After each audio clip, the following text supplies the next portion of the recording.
And here we are. Thanks everybody for coming back to Dozangs Jawjacking. Today we got another religion burrito for you, only we're having a discussion.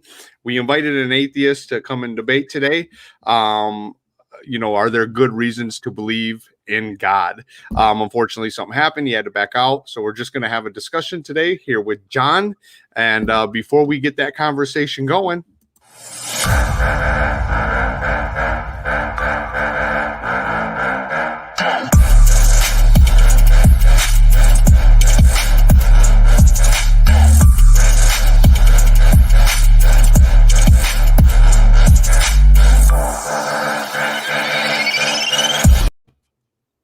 hi, John.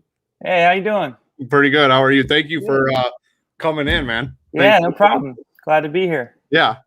So, you're going to take the stance here. You think there are great reasons to believe in God.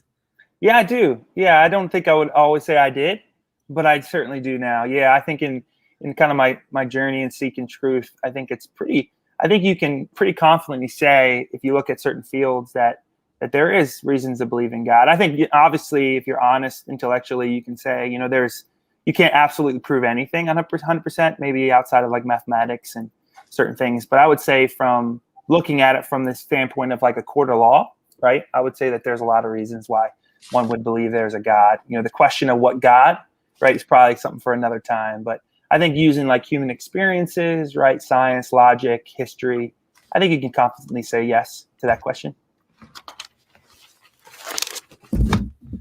And so it's interesting, I think, because we were talking a little bit backstage, and you mentioned that you used to be atheist. Yeah, so I kind of had a view that if there is a God, I don't think there was enough to say there was a God, right? I would probably say I wasn't in a category of like a militant atheist or anything, but certainly my life, I would consider myself to be somebody who worshiped myself, if it was honest. Like, I didn't really have any desire to know if there was a God, but I didn't have a position where I did the research, you know what I mean, to say that I have arrived in my like worldview. But yeah, I would consider myself to not have believed in God for probably a good portion of my life. Was there something? What started off your religious journey, or your journey to heaven? Why do you believe in God? Yeah, so that's a great question. So in preparation for this debate, but just this conversation now, I kind of had written down a couple things that I think was part of my journey. So it's funny when we talk about like, is there a reason to believe in God? We kind of jump from everyday language to very like, using the scientific method, right? Like, and I get it, and I think there's a lot of need for that on the kind of on the end of the process of logic and reason. But I would argue my first reason to consider God existence was human experiences. Like, I think if you're looking at human experiences over the course of history, there has been a lot of things in human experiences that I would say is really hard to think about it in like a robotic, rational way, right? So like, I know my dog loves me, but I didn't, I didn't use the scientific method. I kind of used my personal experiences. So I would actually say, even though that's obviously not the only thing, I would say human experiences, the sense of morality in us, that we kind of try to justify or think through, it's apparent, I would argue, in just how we look at the universe. You think of human emotions like truth and deception and love and hate and goodness and evil. And we just were talking earlier about like ghosts. And like, there is a real meaningful experience in our everyday lives that at least brings a sense of there's something beyond us. In fact, what's fascinating is you really won't find in history a civilization that didn't think that there was something greater than themselves. It's fascinating. If you study human culture, it's always music and an awareness of something beyond themselves, a spiritual awareness that's always existed every time we found new civilizations. So to me, human experiences would hint at the fact that we as human beings have the sense of something beyond ourselves. And so again, that's not conclusive, obviously, but I would say general revelation in the history of humanity would say that there's a history of us thinking there's something beyond ourselves. So even that makes somebody who's intellectually honest have to ask the question, if that's true, and let's kind of say, if that's true, let's use human logic to kind of answer some of those questions. So I have some other points, but that would be my first argument. It's just, if you look at the history of humanity, the idea that humanity didn't think there was God is a rare position. Right. There's nothing to disagree with that. Every civilization has had, if you will, a higher power or a deity, even that being placed back, take the pharaohs, for instance. They believed in a higher power, but also that their king and queen was also divine.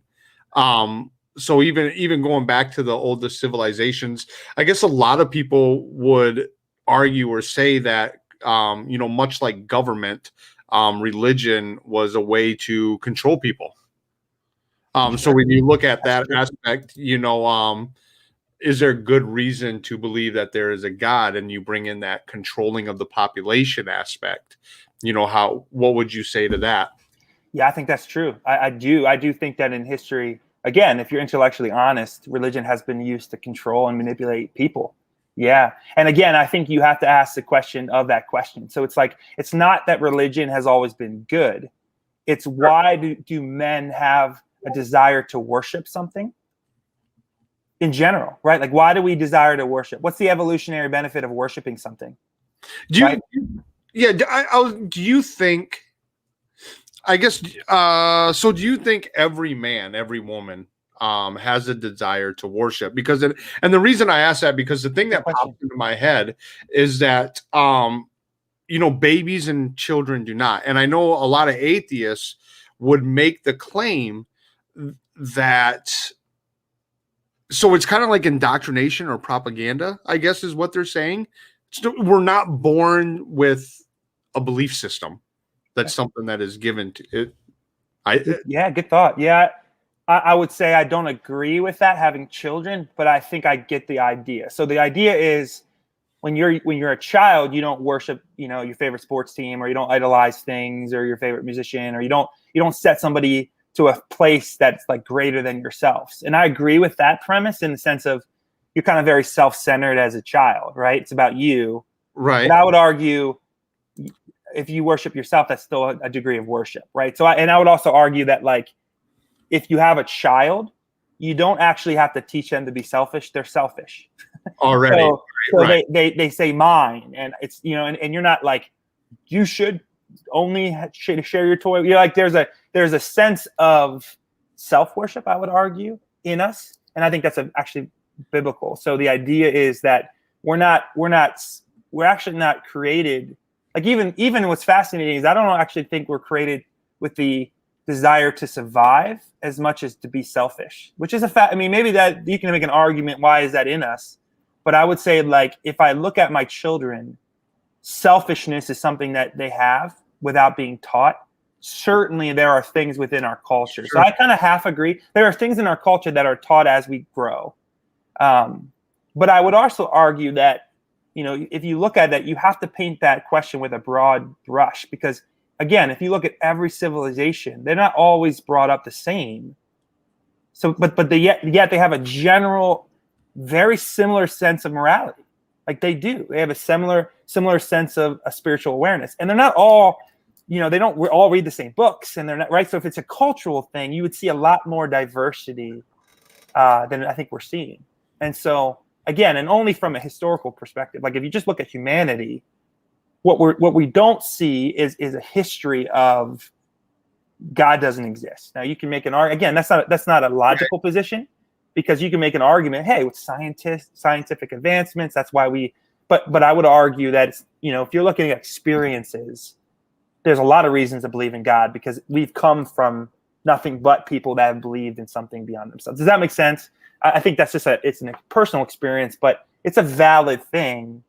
In any experiences in your life, you have to equate personal experiences with probably 90% of what we believe. You get what I'm saying, Jane? Like, we believe 90% of things we believe, not because we did a scientific method. It's because we've had experiences, and you have to at least acknowledge that. Okay, so experiences shape our vision on how we see the world, shapes our beliefs, shapes our values, and our moral standing on, through our own life experiences, comes from, it gives us most of what we know, like you said. So, I mean, what? Like, I'll give you an example real quick. Like, yes, we have a culture that teaches us to have some of those. Yeah. But then the question becomes, why do they teach us that? Well, right. You know what I'm saying? Like, there's a root to it. It's not just a cultural thing. It's like, no, that was learned, or that was something that was part of because again, you can argue that even if God didn't exist, religiosity brings a sense of peace and joy, right? And so that there's something there. Yeah. No, I agree with you. There is definitely something there. That makes you think that there is something there. It's an anomaly. You can't really explain it, but for a lot of people deep down, there is something there. And if they, and they're trying to, a lot of people say that it's a void that they're trying to fill. Right. And that's why they know something is there, and we're kind of talking about that, backstage with success, kind of just constantly trying to fill that void. I guess build on that and say, have you, being a man of God, a man of faith, have you ever felt that you didn't have a void since believing?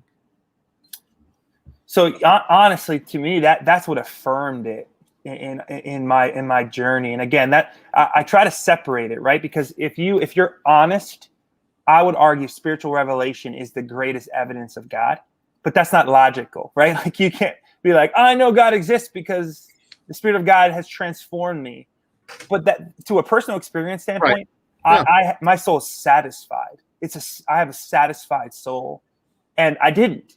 And there was nothing in between. Does that make sense? Yeah. It was like, wasn't satisfied. Like, I'll give you an example, dude. I used to go to church because my parents would take me, and I would fall asleep. Yeah. I would fall asleep. Right. Like, right in front of the pastor. It was a small church. I would fall asleep. Like, that was my desire. It was like, right.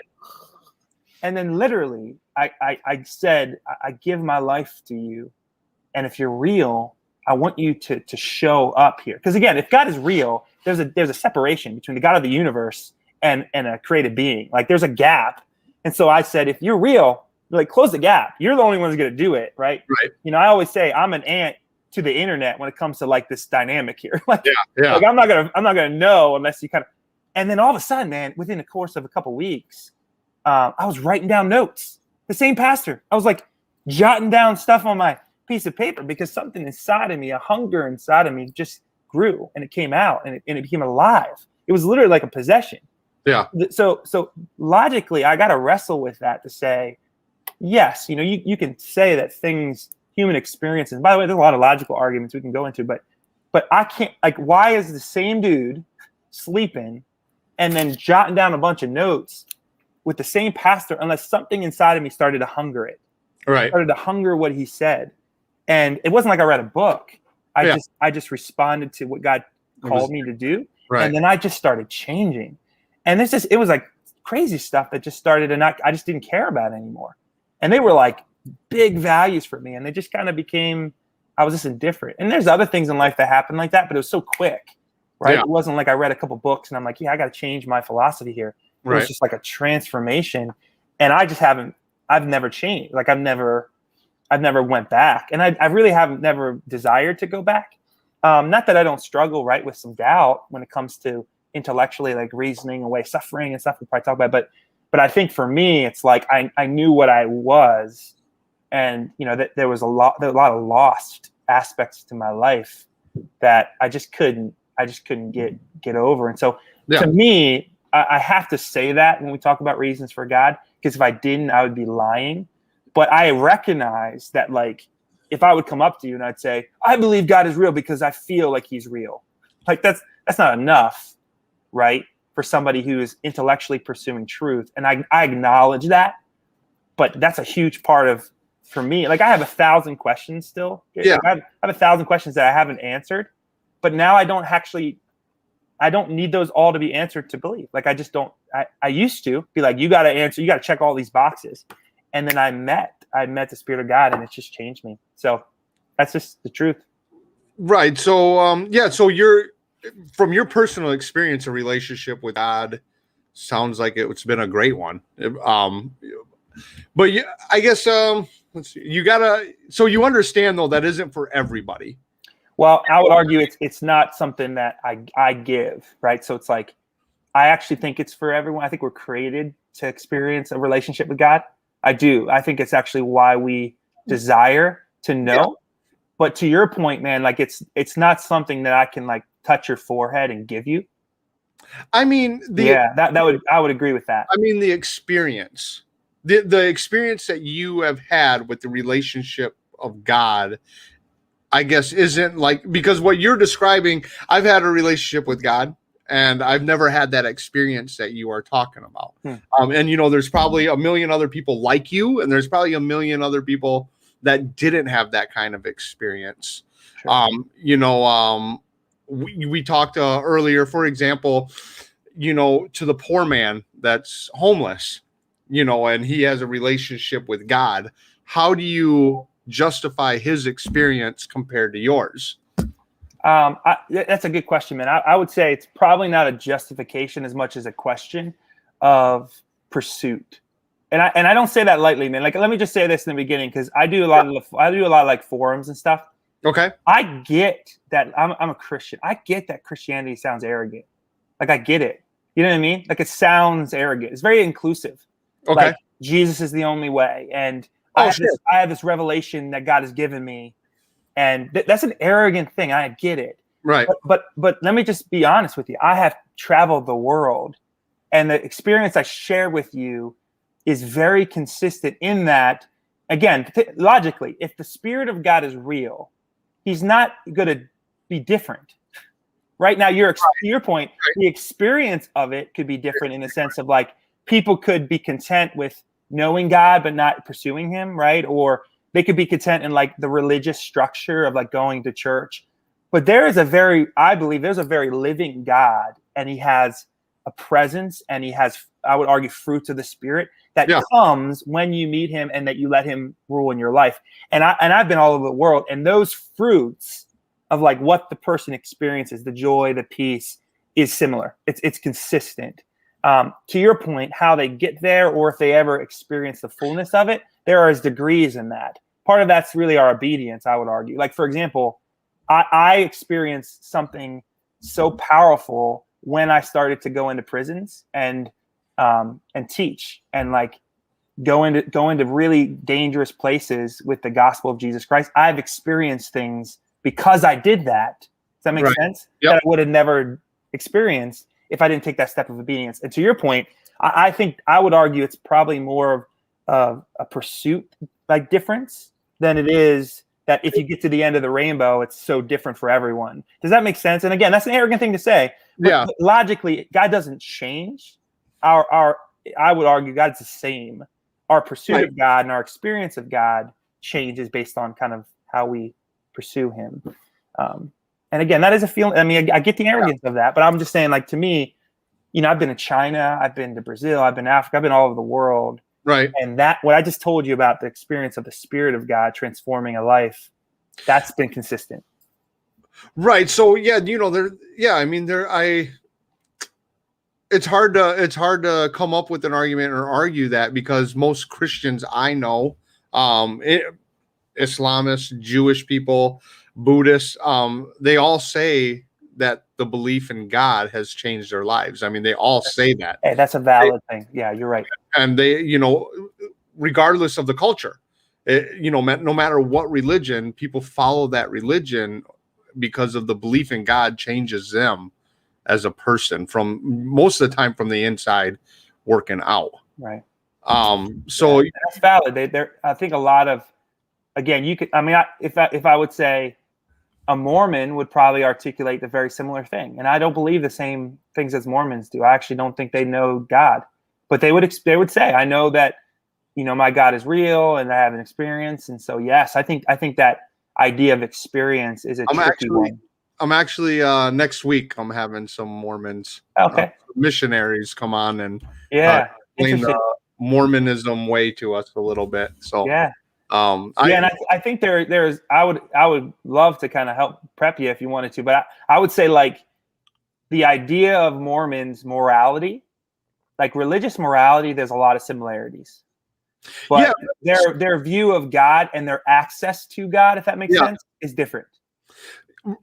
I understand that. No, I was just going to say when, Jehovah Witnesses come knocking on my door or Mormons, I never turn them away, because I am interested in, what is it? What do you believe that's different or what's the same? And so, I never turn them away, and most people are just like, I ain't answering, or they open the door to purposely tell them no, no, I'm not gonna. I enjoy the conversation. Yeah. So, what's funny about that too, dude, is what I've learned over the years, because I always invite them. And again, I said to you earlier, I don't ever really tell them my background. I just invite them in. Like, what I find with a lot of people, and including Christians, by the way, is they have like a script.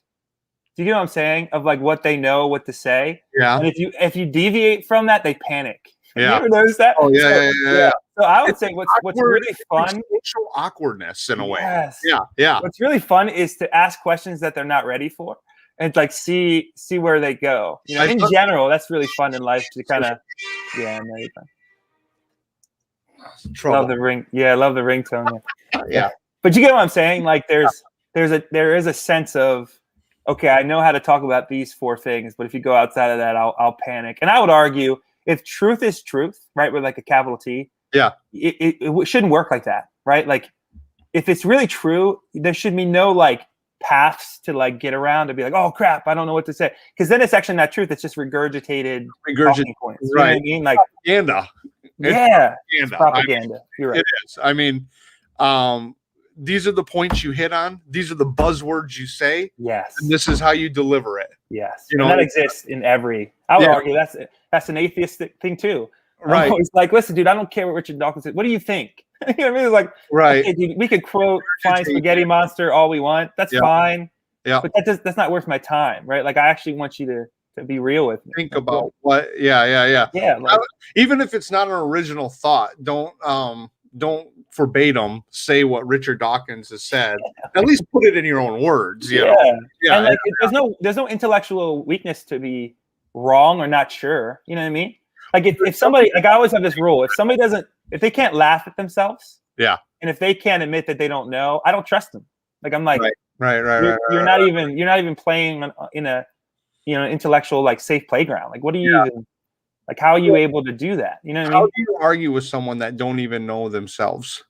Yeah, and if they don't know themselves, they don't know exactly what they believe in. So that goalpost is going to be constantly moving. I mean, you're right. It's a waste of time. Well, this is what I always say to people too. I'm like, you have to, like, even when I articulate my faith, it's very real to me. But I recognize, like, if I talked to myself 10 years ago, I was an idiot. Yeah. You know what I mean? Like, there's a humility there to be like, because I thought I knew everything. So like, if 10 years ago I was an idiot, then I'm probably going to be an idiot to myself 10 years from now. 10 years from now, right? And if not, something's wrong. Yeah, man. So there's a humility there to be like, I think I know, but I'm okay with like learning and growing and like having good conversations. Because gosh, if I didn't do that 10 years ago, if I like stayed there, yikes. You know what I mean? I always say, there's nothing wrong with saying I don't know if you honestly don't know. I mean, don't act like you know it all, because if you know it all or think you do, you're not going to learn anything at all. Yeah. Because you're not going to be able to receive that information or that new information. So you talked a little bit. I want to go back to the morality. The religious aspect, the Christian aspect has morality. We care. Well, I mean, Christian people in the churches do a lot for the people, for their members, and they do a lot for the communities and things like that. Yeah. Again, we're going to touch on the everyday life with the homelessness, and so I think there was and maybe the scripture and you can explain it to us for a little bit here, but when Jesus was here, I think Satan brought him out to the wilderness, and he said, look, man, you got all these starving people, you got all this poverty, You got all these sicklies, and you can take care of it right now if you want. Why don't you do it? Why don't you do it? And I think what I'm trying to bring to you here is this is a morality issue, is it not? I mean, to see, starving people, hungry people, homeless people, poor people, medically in need people. Yeah. A lot of people would argue that this is a morality thing. Do we have a different opinion of what morality is? I don't think so. Yeah, that's a great question, man. Like, let me just say this. Like, I think that question is actually a very easy answer, but it's a deep answer, if that makes sense. Yep. So, like, let me premise it by saying I actually think God answered that question. Jesus answered that question. Okay. But he did it in a way that was not just an earthly solution, but an eternal solution. That would be my answer to that question. So, for example, like, everyone that Jesus ever healed died. Right. So you know what I'm saying? Like, they died. So no one's ever. I don't think anyone's ever told me that before. Yeah, but you know what I'm saying? Like, they died. True. So like, the best that he offered is temporarily healing in the sense of this world. So if that's all he did was heal this world, he didn't really offer us a solution to eternity. So if we are eternal, what would make sense if the God of the universe would solve the eternal problem of eternal suffering over the temporary problem of the flesh. So he did heal, right, to prove that he was God, I believe. But ultimately, through the cross, he actually gave us victory over suffering eternally, which is actually a bigger answer than just flesh. So I would argue when Jesus was being tempted by the devil, he used scripture to respond to the enemy, because I think what Jesus was trying to tell us is there's something greater than this world. And so my allegiance isn't to this world, because this world is not all there is. Because again, even if God healed that sick and that homeless person, it's a temporary thing where I think God was looking to have an eternal solution. That's the easy answer. But then I would also argue suffering is a gift. And I know that people don't consider it a gift, but can you imagine a world where no one ever suffered, how vain and arrogant and prideful we would be if we didn't have suffering? Only because suffering it pulls humility out of us as human beings. I have grown as a human being, apart from my faith, I've grown as a human being through suffering or through experiencing a loss or pain of seeing somebody suffer. It's grown humility in me and kindness in me and patience in me and perspective. You get what I'm saying, man? Like, if you see suffering as just the physical, it's horrible and it sucks. Yeah. But from a just like, let's put the spiritual part aside, because I know everyone doesn't. But just from a character side, things like you grow through that. So it's actually to have a world, like if somebody killed a bunch of people and they had no suffering about that happening, like they didn't have any remorse, we would call that person insane. Because there's something about that grief that is actually good. It's like a healthy, and I would just argue that, people talk about suffering often, again, in kind of a not a practical thing, because you're like, gosh, can you imagine what kind of human weird creatures we would be if we were all like immortal, and you know what I mean? Like, it would just be, weird. And I kind of think like, we all suffer, and most of us, well, I'd like to think most of us get through it and we grow, and it makes us stronger, and we learn from it, and we adapt and we overcome. But I think we're making a generalization. Sure. We are. Again, that isn't the experience for everybody. Sure. So, if I was to ask you, or, I'm homeless, and, you're a street apologist or whatever, so you're preaching the word on the street. And you tell me that there's good reasons to believe in God. I'm a drug addict. I'm in pain. I'm in depression. I'm an alcoholic. I have no job. Yeah. I'm starving. I got to hold up this sign just to ask for money. I'm just in a real vicious circle. How do you even begin, even spiritually or morally in physical form, that there is a good reason to turn to God? Because more than likely, I mean, we know we talked about pursuit, correct? So, I mean, you're going to have to explain or define that. So if, because church can be a devil's place too, a synagogue. I don't Big time, man. You don't necessarily have to go to church to pursue the word. So, if this homeless man has the Bible and he really does believe in the Lord, but he still suffers and he's pursuing it, how would you begin to explain the morality and the good in that to believe in God? Yeah, that's a great question, man.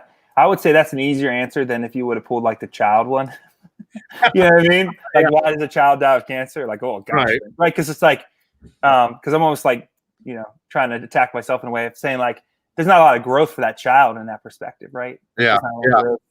I would argue from like a homeless perspective. I think that's a good question, but I would actually argue the reason he's suffering is because he's worshipped himself, and that's where he's led himself. Because like think about it. If God would want you to get OD'd on drugs and like, all the bad choices that he's made to get him there, sure. If God would make that a good thing for him, right? Yeah. Like if God would bless that, he would have hated him.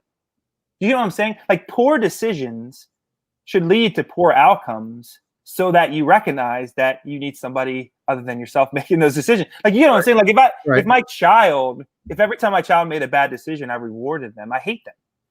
Right? It's like, listen, listen, you touch that stove, it's going to burn you. But in a way, it's like, I kind of want you to know what's going to be like if you touch that stove. And so it's not that I want him to touch the stove, but really, if he's a drug addict, homeless person, I think there's a gift of being like, dude, this is what you were able to do by yourself. like this is what you produced. This was the fruit of your choices in your life. So how about you start to turn to something different? Because again, I think God desires us to be broken. So to say there has to be somebody else that I need. Because if every bad decision ended up turning out good, by the way, that happens, right? There are horrible people that are successful. Yeah. That's actually that's like a monster recipe, right? Like if somebody is a jerk and they're never like punched in the face, what kind of monster does that create? So in a way, it's like, no, I really like the fact that God says, hey, if you make bad decisions, you're going to get bad outcomes. Because if we don't get bad outcomes, then how are we ever gonna? You get what I'm saying? I would argue from like, especially an adult perspective. Again, I think suffering is a gift in the sense of it allows us to see our need for God. And I think if God loves us, He's not going to make us not, live in this world. Because again, if God is real, right? People always make this. If God is real, how come He doesn't reveal Himself? I'm like, okay, so how does God reveal Himself to the world? Right? Does God reveal Himself in the world that's perfect? Because we won't need Him. If God reveals Himself in suffering, it actually makes sense, because if he takes our pride, which is I would argue is what got us in trouble in the first place, and He cripples it, well, then it leaves room for the openness of saying, well, maybe I can't be my own God. And by the way, dude, like I was my own God. Like I would say I was on my own throne in my life. Now I would never say that, right? Like, cause I'm never gonna be like, hey, I'm, my name is John and I'm God. Like I'd never say that. But in fact, it was like, if you didn't make me happy, you're out. Yeah. And if this relationship didn't work because I didn't like you anymore, or happy, you're out. So really it was like, and it was very revealing too. Cause like if somebody made me look bad, I pushed them out of my life, because it's like, I can't look bad, because then it means I have to look inside of myself, and I don't want to go there. Right? Like I just want to blame my parents, and I want to blame my friend, and I want to you're the reason that I'm unhappy. Because as soon as I go like this, I'm like, oh crap. You got to look at that. Man. You got to start critiquing yourself then, and that's like, realizing that maybe you ain't king of the hill. Yeah. And that's like I'm telling you, that's a scary place to be like, man, maybe I was the problem. Like that's a hard, even in like relationships, you're like, if you're not going to actually like own your part, you're never going to have a healthy relationship. Yeah, that's true. Like, yeah. And you're right. Nobody owns their part anymore. I don't think, it's becoming a very rare thing, these happy relationships, Yeah. But it's logical too, man. Like I always think, you ever read the book Seven Ways of Highly Effective People? You ever read that book? It's like the 7 Habits. It's a really famous book. It's not a Christian book. But the guy like puts down, he has this funeral exercise, and he says, write down what you want people to say about you in like your funeral. And so you just kind of write down things that you value in your life, like actually value. Because no one's gonna be like, he was the top scorer. And everyone's gonna be like, he loved, or he was patient, right? Like they're gonna actually try to do the good things. And so when you think about it like that, you're like, it's so funny how we are prideful about things that actually are like beautiful, meaningless. Well, If, for example, if you were somebody who said that you were sorry a lot, when is that a bad thing? Because it's like so hard, right? But this actually, you have to admit no one ever's gonna be like, you know what I hated about that guy? He apologized a lot. You know what I mean? Like, don't just say that. Yeah. Like he was really forgiving, and I just like, of course not. Those are beautiful things, but yet they're rare, right? We're usually just like, and so it's a humbling thing. But I think that's, to me, like, I do argue that brokenness is a gift. Just a touch. I think for me, I would be standoffish to someone that was constantly saying sorry. I wouldn't know if they were being real or not, because you just don't run into people like that. And if you do, you got to think, is there something wrong with you? Or well, there's that. You're right, dude. There's like a line of like really insecure or like a strong but very self-aware, right? You know what I'm saying? Like, you're right. You could be like, oh, I'm sorry, like real insecure. I'm not talking about that. I'm talking like if your father, your mother actually did something wrong when you were growing up.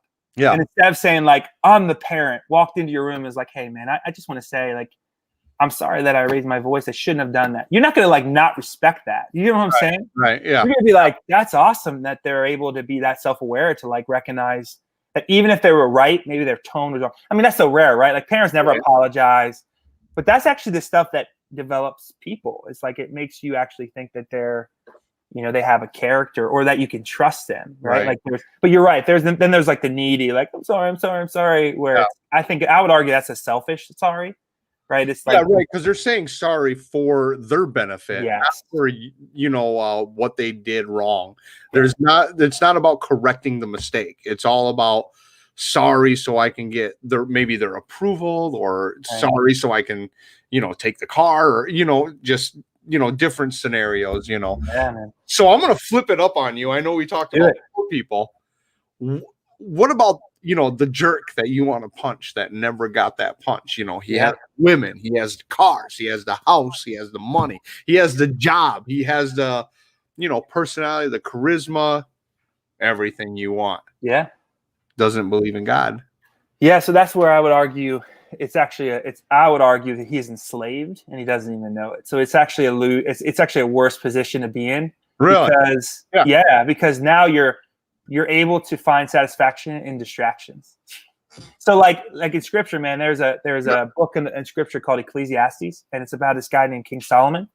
And King Solomon was very wealthy, very good looking, very powerful. And so he actually did something really fascinating. He was like, I'm going to chase after the world and I'm going to see if it satisfies me. So he literally did it. And like you could literally go and see the Solomon Gardens and the pools today. Like you can go and see evidence of his kingdom. That's how powerful it was.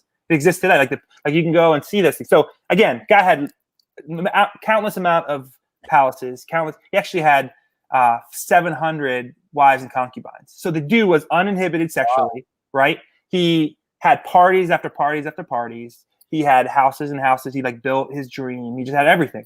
Right. And literally in the book of Ecclesiastes, he talks about all these things, and he says vanity. He's like, it's all meaningless. He's like, it's just chasing after the wind. This is what he says after having everything. And this guy's wealth is like, Amazon, CEO type. If not more, you know what I'm saying? He's dealing with gold, and so his wealth, we're never going to have that. So in reality, it's kind of a depressing thing to read the book, because you're like, dude, I would love to have that. And this guy's saying it's meaningless. It's like a depressing thing. But the point of the book is to say, what good is it to gain the world and lose your soul? Meaning, yeah, you could have all those things, man, but you're actually not going to, like Denzel Washington says, you'll never see a U-Haul behind a hearse. Like you're not taking any of that with you. Right. And so the idea is, listen, man, it's just fool's gold. Like it's temporary. And you're really, if you're not going to deal with your soul, I would argue it's just facade. And I would argue the same thing. Like that dude's still gonna die, just like that homeless man. You know what I mean? Like, I mean, like you're not actually solving. Now you might have a temporary convenience of, a nicer house and a nicer car, but anybody that knows wealth, there's a trap to it. So I would argue that somebody who gets all those things doesn't necessarily mean they're being blessed. It could even be something that creates a thicker fog to what actually matters. And a more of a problem for, they always say, more money, more problems. But let's take it a step further. We're saying here that we're constantly like searching for more, the vanity. We need this, and it means, nothing essentially.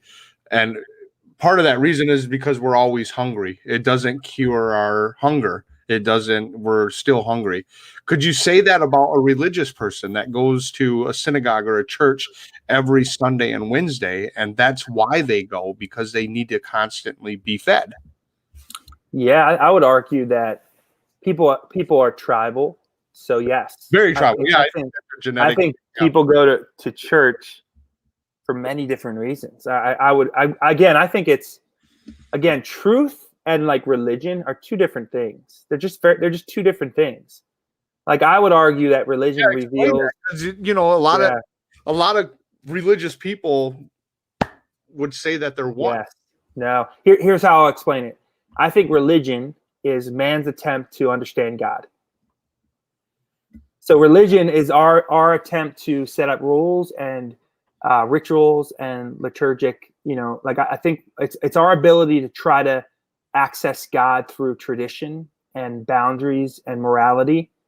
And it just won't work. It's filled with hypocrisy. It's filled with all these different standards. You know what I mean? Religion is very reflective of human nature, which is corrupted and like. Right. So religion to me is man's attempt to know God. Here's what changed my life. The gospel is actually not that. The gospel of Jesus Christ. The gospel is God's attempt to know us. It's God's reaching down to us through flesh to offer us a gift that we don't deserve. So it's actually not a religion. It's God's pursuit of us. Religion is our pursuit of God. And they cross, but they're not the same thing. Do you know what I mean? They're not. I would argue they're not the same thing.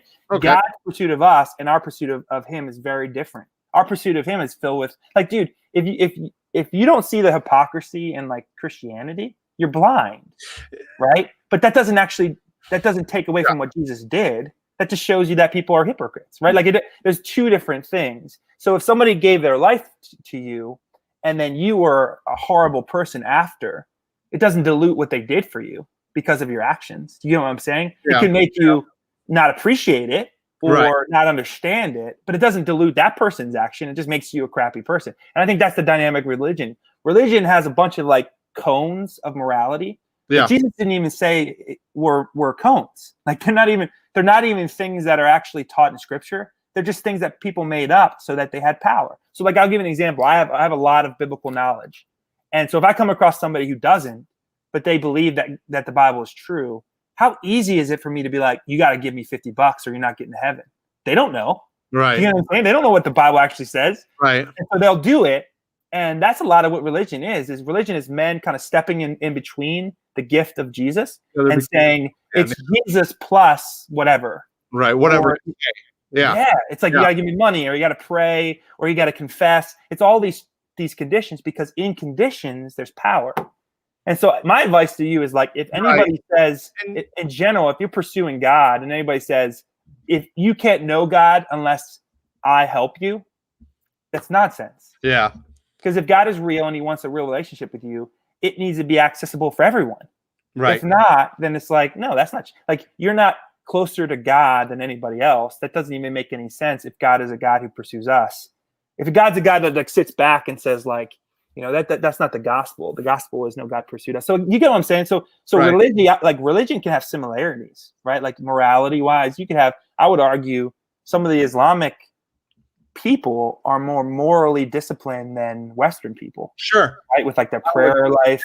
Yeah. And so morality wise, you can make an argument that, there are people who are more moral that don't believe in God. Well, and morality changes depending on where you go too, right? I mean, to a degree, I think there is similarities in the sense of like I would argue that's a fascinating thing, right? Is that yes, it does in a sense of, what would consider to be moral, right, in a cultural context, but you're never going to find somebody who would consider killing somebody that didn't right? Like there's a thing to do, right. Well, it makes me wonder in Western civilization these days with abortion and whatnot, but whatever. Yeah. Well, then there's a lot of justification too, because again, man, like if there's no objective morality, we're kind of getting off track, but like right. No objective morality, I would argue that's an interesting conversation, but you can't live that way. Like you actually don't live that way.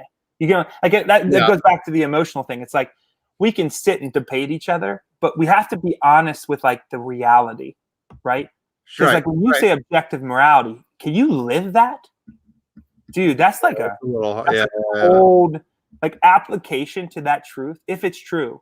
Yeah. Is kind of crazy, right? Like if you really believe that, like why debate if that's really true? Why debate at all? Like I would argue a reason for God is this. Like it's just right. Like what? Like Stardust talking to Stardust. Who cares? Right. Like who cares? Like what? How can you respond to a post and say you're wrong if we're just Stardust? Like how can you actually objectively do that? You can't. Right.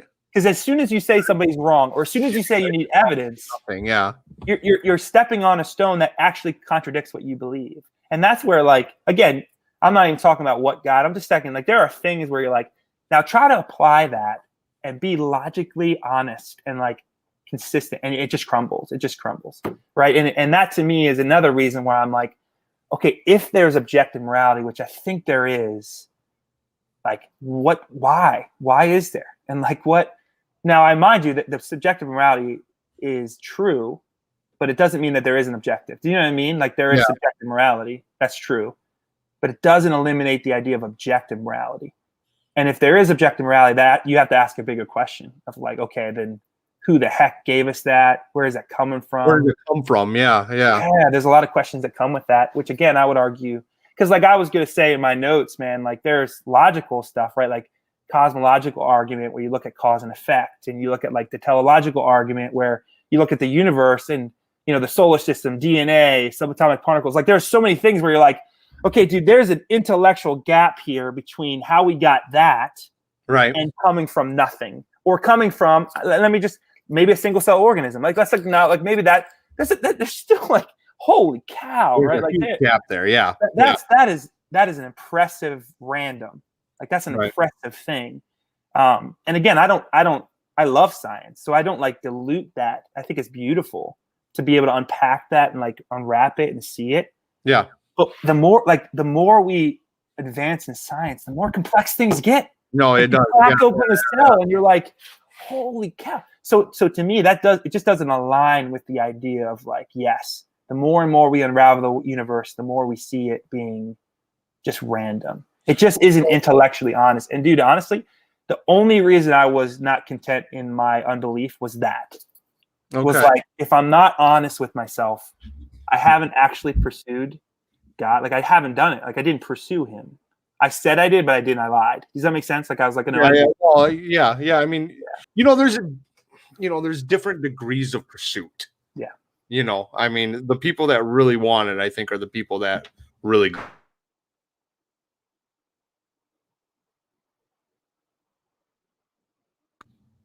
I must have been interrupting you too much. I mean, I muted you. Yeah, I didn't like where you're going. Shit. Well, and I forgot where I was going. So, but I will say, you said the different degrees in pursuit. Oh, okay. So, right, just like anything in life, you know, if you want it, you're gonna go for it. Just, you know, it's not only held with religion; it's with anything in life. I will say, you know, an argument with the Christianity church. You brought that up. A lot of people say the reason it is so successful is because it's been able to adapt to the times that are changing. And that usually means with more middlemen there making up the rules, pushing it one way, you know. So, you know, there's multiple forms of Christianity in the sense of. Right. And I think that's kind of a problem too, because now you're like, you know, you have dominions eating dominions, and, you know, they're all Christians. They all believe in, you know, most of them believe in the Trinity, and most of them believe in Jesus. And, you know, but they're all like, that's not right. That's not right. I mean, I think they're squabbling over the minuscule stuff and not the actual message of Jesus, to be honest with you. Yeah, you're right. And I would argue too, if it's true, that makes sense. So like, let me just take that, you know what I mean? Because that's not usually an argument, but like, if something is true, people are going to respond differently to truth. And it sounds weird, but like, if it was made up, it wouldn't deviate because it would be scripted. You get what I'm saying? Like if something's made up, like you don't see a lot of Jehovah's Witnesses diversifying in there. I'm just saying, like, you're right. Yeah. And so there's something actually like, because think about science. There are truths in science, but there's a lot of diversity in thought around that truth. And it's always changing. It's always changing too. Yeah. Because again, if it's true, there's a foundation that people can. It's like a playground around it. Right. If there's no foundation, people wouldn't even be people would be either like robotic in their thinking. There's nothing to anchor to. Yes. And I would argue biblical inerrancy leads to the greatest diversity within the church. So like if you're again, I studied Greek and Hebrew. If you're originalist, like you study the original scriptures, there's not a lot of diversity in the gospel over the years. It's the same. Right. But people and cultures and they certainly have hidden things. They've certainly elevated things like the wealth and prosperity, man. Like that's a teaching that's not biblical. It's like the Bible wants you to be really wealthy and successful. And I'm always like, okay, give me an example. What is the wealth that they're talking about though? Well, no, it's like you're going to get a raise. You're going to get a house, like earthly wealth. And I'm always like, okay, that doesn't make any sense if you read the scriptures. Like because what happened to Jesus? What happened to Paul? Yeah. What happened to these guys were beheaded? Like, what are you talking about? Like they didn't have like a raise. Like it's not even, but it's a very Western appealing thing. Right. Yeah. Yeah, man, I want to follow a Jesus that wants to give me a raise. Like who doesn't want to do that? And Jesus is like, no, you need to die to self. And that's not an appealing thing. So I definitely think you're right in the sense of people's presentation of the gospel is like half of it, or like only the good. Like people don't want to talk about hell, right? It's like, oh, that's going to make people turn off. Let's just say that everyone. And I think that's where you certainly have a lot of different presentations of what I would argue is ultimately truth, but manipulated and false. And I mean, they're going to be held accountable, in my opinion, to that. But. So I have someone that comes on my show every Sunday, and he's actually a Jew, practices Judaism. I think it's interesting. Christians and Jews have the Torah as a foundation. We got different shoots of Christianity, and I just think it's interesting that they have that foundation. But and I also think it's interesting, I'm not trying to offend anybody here, but no, don't offend you. I'm thick-skinned. Okay. Without Jesus, Christians wouldn't even have a religion. They would still technically be Jews or Jewish people. Well, I would say Gentiles, right? Based on sure, yeah. So Gentiles are really in Scripture anybody who wasn't Jew, right? So we would be considered Gentiles. So obviously there's Messianic Jews, right? Messianic Jews are the ones that I guess But I would say a large majority of Jewish people really ultimately rejected Jesus as the Messiah. Yes, not that the Messiah isn't coming. Right, but that Jesus wasn't. Now he's a good teacher, but he wasn't Messiah. Now, Messianic Jews, I would argue, did their research. Where if you look at Old Testament prophecies, it's very hard to say Jesus didn't fulfill all of them, and mathematically, it's actually impossible to do what Jesus did. So, like if you look at Old Testament prophecies, Jesus didn't have to just fulfill one like randomly, right? Like, okay, it said that he was going to be born here. Well, every boy that was born there fulfilled that prophecy. You know what I'm saying? Yeah. There was prophecies based on timeline. So like statistically, you can fulfill one, but to fulfill like 8 of them in the same timeline is like mathematically, you know what I'm saying? Like, yes, you can accidentally have something happen, but to have multiple things coherently happen at the same time, or at this timeline is something that was prophesied hundreds of thousands of years ago. Then it becomes mathematically like, holy cow.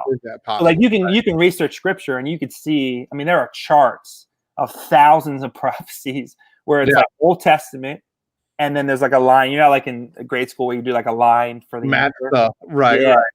Where it references, Jesus completing that. So to me, I actually have a heart for the Jewish people, because I would argue scripturally when Jesus comes back the second time, I believe Jesus is coming back, that there will be a great revival in the Jewish nation, because I believe that Messiah is going to fulfill what they and they believe that too. They believe that too. It's just not Jesus. And I would argue when he comes back and it is Jesus, that's where it will go. That's where Christianity and Judaism I think that there's a, when it comes to eternal glory and the consummated kingdom, when heaven and earth, this is the end time stuff.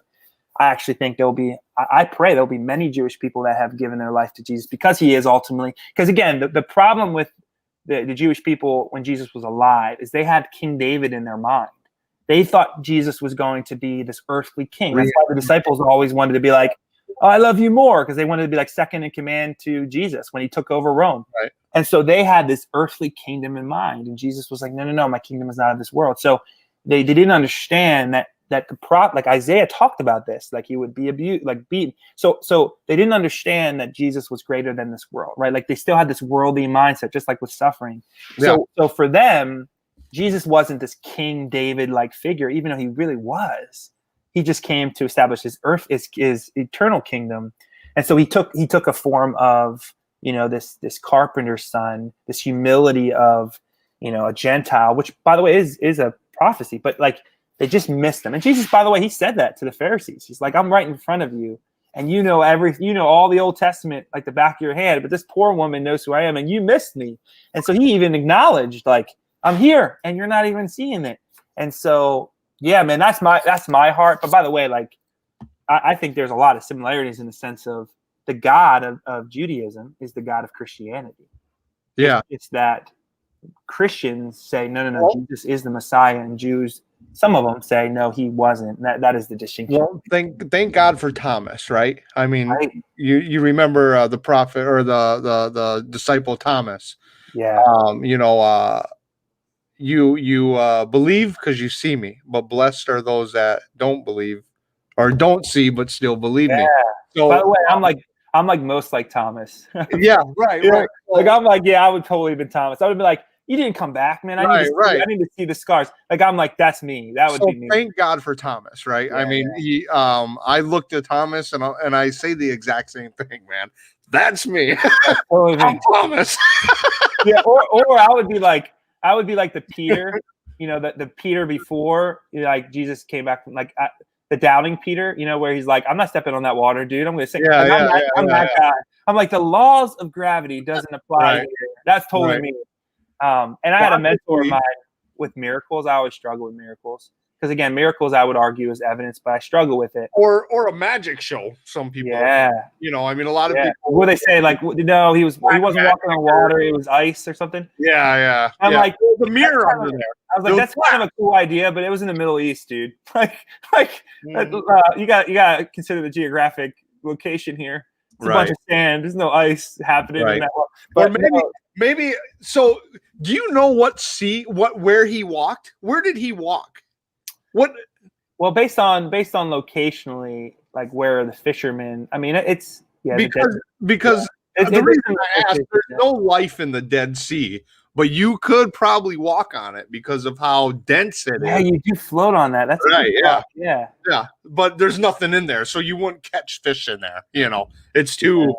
It's done. It's too salty. So I would say based on geographically, right, Galilee. So it'd probably be like the Sea of Galilee. That would be based on like where Peter fished. I would argue that's probably where it was. Right. Okay. Yeah. I just that thought just came. He's a Galilean, right? I actually just watched a documentary on the Dead Sea, and that's how I even know about the buoyancy. Yeah. Well, I've been to the Dead Sea. You totally can do that. It's real salty. You could. They were looking for the city of Saddam and. Oh yeah. I read that. Saddam and. Oh well, it'll come to me after this stream, Yeah, that's how it works. That's how it works. But yeah, so they were looking for that in the Dead Sea because they thought, there's no evidence of it. They can't find it anywhere. So they thought, well, what if it's just under the Dead Sea covered in salt? So they actually brought a submarine under there, and they think they found something. But so the Dead Sea is. Bordered by 3 countries that absolutely hate each other. So, of course, there's no cooperation. So if they did find something, that you got to get diplomatic okays from Jordan, Israel, and they all hate it. And if anything was discovered, it'd be like another, Dome of the Rock situation. That's ours. That's ours. Did you hear about the with the Red Sea, they're finding like chariot wheels and stuff. Did you hear about that? Yeah. Like, you're finding evidence of like armies in the sea. You know, that kind of aligns with the idea of the sea parting, which is a crazy thing. Gomorrah. Gomorrah. Someone just commented Gomorrah. That's what it is. Sodom and Gomorrah. Gomorrah. Yeah. Yeah. There is to me, like that's the fascinating part of scripture is like real locations, real people, like humanity. Because again, like here's always what I say to people again, because you got to be humble with this. You got to acknowledge that like these people changed the world. Yeah. Like you got to acknowledge that, even if you don't believe. Yeah. You know, even if you believe they died for like, that's a crazy thing that like a bunch of fishermen like made Rome Christian and like, you know what I mean? Like that's insane. You know, I tell people all the time, you know, whether they believe or not, you have to think without Christianity, really, without Christianity, there's no Western civilization. Really not as we know. Really. I mean, you don't have what we have now without Christianity. You don't have it. You don't have the way Europe is the way it is. You don't have America the way. For me, it's really Europe and America because, you know, just their belief in Christianity. I mean, you're talking so much history. The Crusades. I mean, you're talking so much history. And America, the foundation. I mean, yes, it was a freedom of religion, yes, but the foundation was Christianity. Yeah. Yeah, and really, again, it goes back to like reasons to believe in God. When you travel the world and you see some of these like chapels in some of these churches, like you ever go to Spain and see like the gold, like beautiful artwork. You're just like, what would compel somebody to build something like this? Yeah. If it was just like wishful thinking, sure. You know what I mean? Like there is something in that beauty that just makes you. It's all inspiring. It's humbling. Because it's like just, and not only that, but just the craftsmanship of it. You're just like the craftsmanship and the architect was unheard of at that time. It's incredible. Yeah. Yeah. And to have somebody, you know, some of those things, people spent their entire lives doing that. Their entire lives. Yeah. Yeah. It wasn't like they worked for 10 years. It was like their entire lives they built, and they felt it was worth it to devote their entire lives to celebrate. They did. You can't you just can't intellectually wash that aside. You can't just be like, nor can you, by the way, any scientific advances. You can't do that. You can't be like, oh, well, you know, or as a Christian, don't exist. Yeah. Or as a Christian, you can't see something scientifically and just dismiss it. So you know what I mean? I think that's intellectually dishonest too. A great example of that is, you know, you got, you know, the people who believe in dinosaurs and the people who don't. I mean, you know, and then you got globers, you know, people that believe the earth is a globe. And then you got flat earthers, you know. The flat earthers, they have some good points. I'm not a flat earther. I'm not a flat earther, but fascinating. It is. It's fascinating. It is. And I even think the argument of there never was dinosaurs. I think it is fascinating how they, you know, it's the glasses you're looking through, you know, and honestly, I don't blame anyone for asking questions and pushing back on what we are taught to believe. I mean, I think you should. You know, and if you look at science has been wrong about a lot of things, right? They've been wrong about the earth. They've been wrong about flight. They've been wrong about a lot. So, like, which is why they're changing. Yeah. Like, it's not always right, and that causes you to be very slow to say something is true, right? I think it is. Like for everyone who's listening, man, this has been a blessing to me. I had a scholar of mine. He's a doctor, just a brilliant man. He's actually not a believer, but a brilliant man, and I just love talking to him. And he said something that just always stood out to me, and I've applied it ever since. He said, when you're having conversations with people, there are 3 different types of conversations. There is conviction. So those are the things that you're like, these are true. Like I love my mom. You know what I'm saying? Like I'm going to take that to the bank. You're not going to be able to convince me I don't. There's opinions that it's like, you know, I've done research and I've really looked into it, and I think this is true. And then there's persuasions. Like, you know, I think it is. Like, yeah. And I think in our culture, dude, like so many people, everything's conviction. You get what I'm saying? Right. Everything is. Yeah. My sports team is the best. Like everything, and that's annoying. Because that's not true, right? Like the more older I get, the less convictions I have, and the more I'm like in the persuasion opinion world. You get what I'm saying? Yeah. Like the younger I was, the more I had like tons of convictions. And Right. the older I am, I'm like, yeah, this is what I think. I'm not sure, right? But I don't know if that makes any sense, but like I filter things that way too. Even politically, I'm like, don't bring me a lot of convictions, dude. Like I know who you are. Like don't be like, I will fix. Like that's nonsense. Yeah, right. Let's talk ideas, but like don't pretend you're gonna, like that. I'm just not in that world anymore of like believing. Well, so it's a selling point, right? I mean, the more you convict on your belief, the more you believe it yourself, that projection is onto somebody else. Like, man, this guy really believes it. Yeah. I mean, it's a selling point when you're when you have such conviction in your beliefs and attitude and the way you talk, and you're selling it is really what you're doing. And the old saying goes, the more you admit you don't know, the more you actually know. Yeah. So, and we learn that again with age. We learn that with the complexity of the world, again, the more you know, the more you ask, well, how does this, and when we're younger, we don't even think like that. We're just like, I drink this and it makes me feel like, woohoo, that's what we think, Yes. And if you love to read, like I told you, I love to read.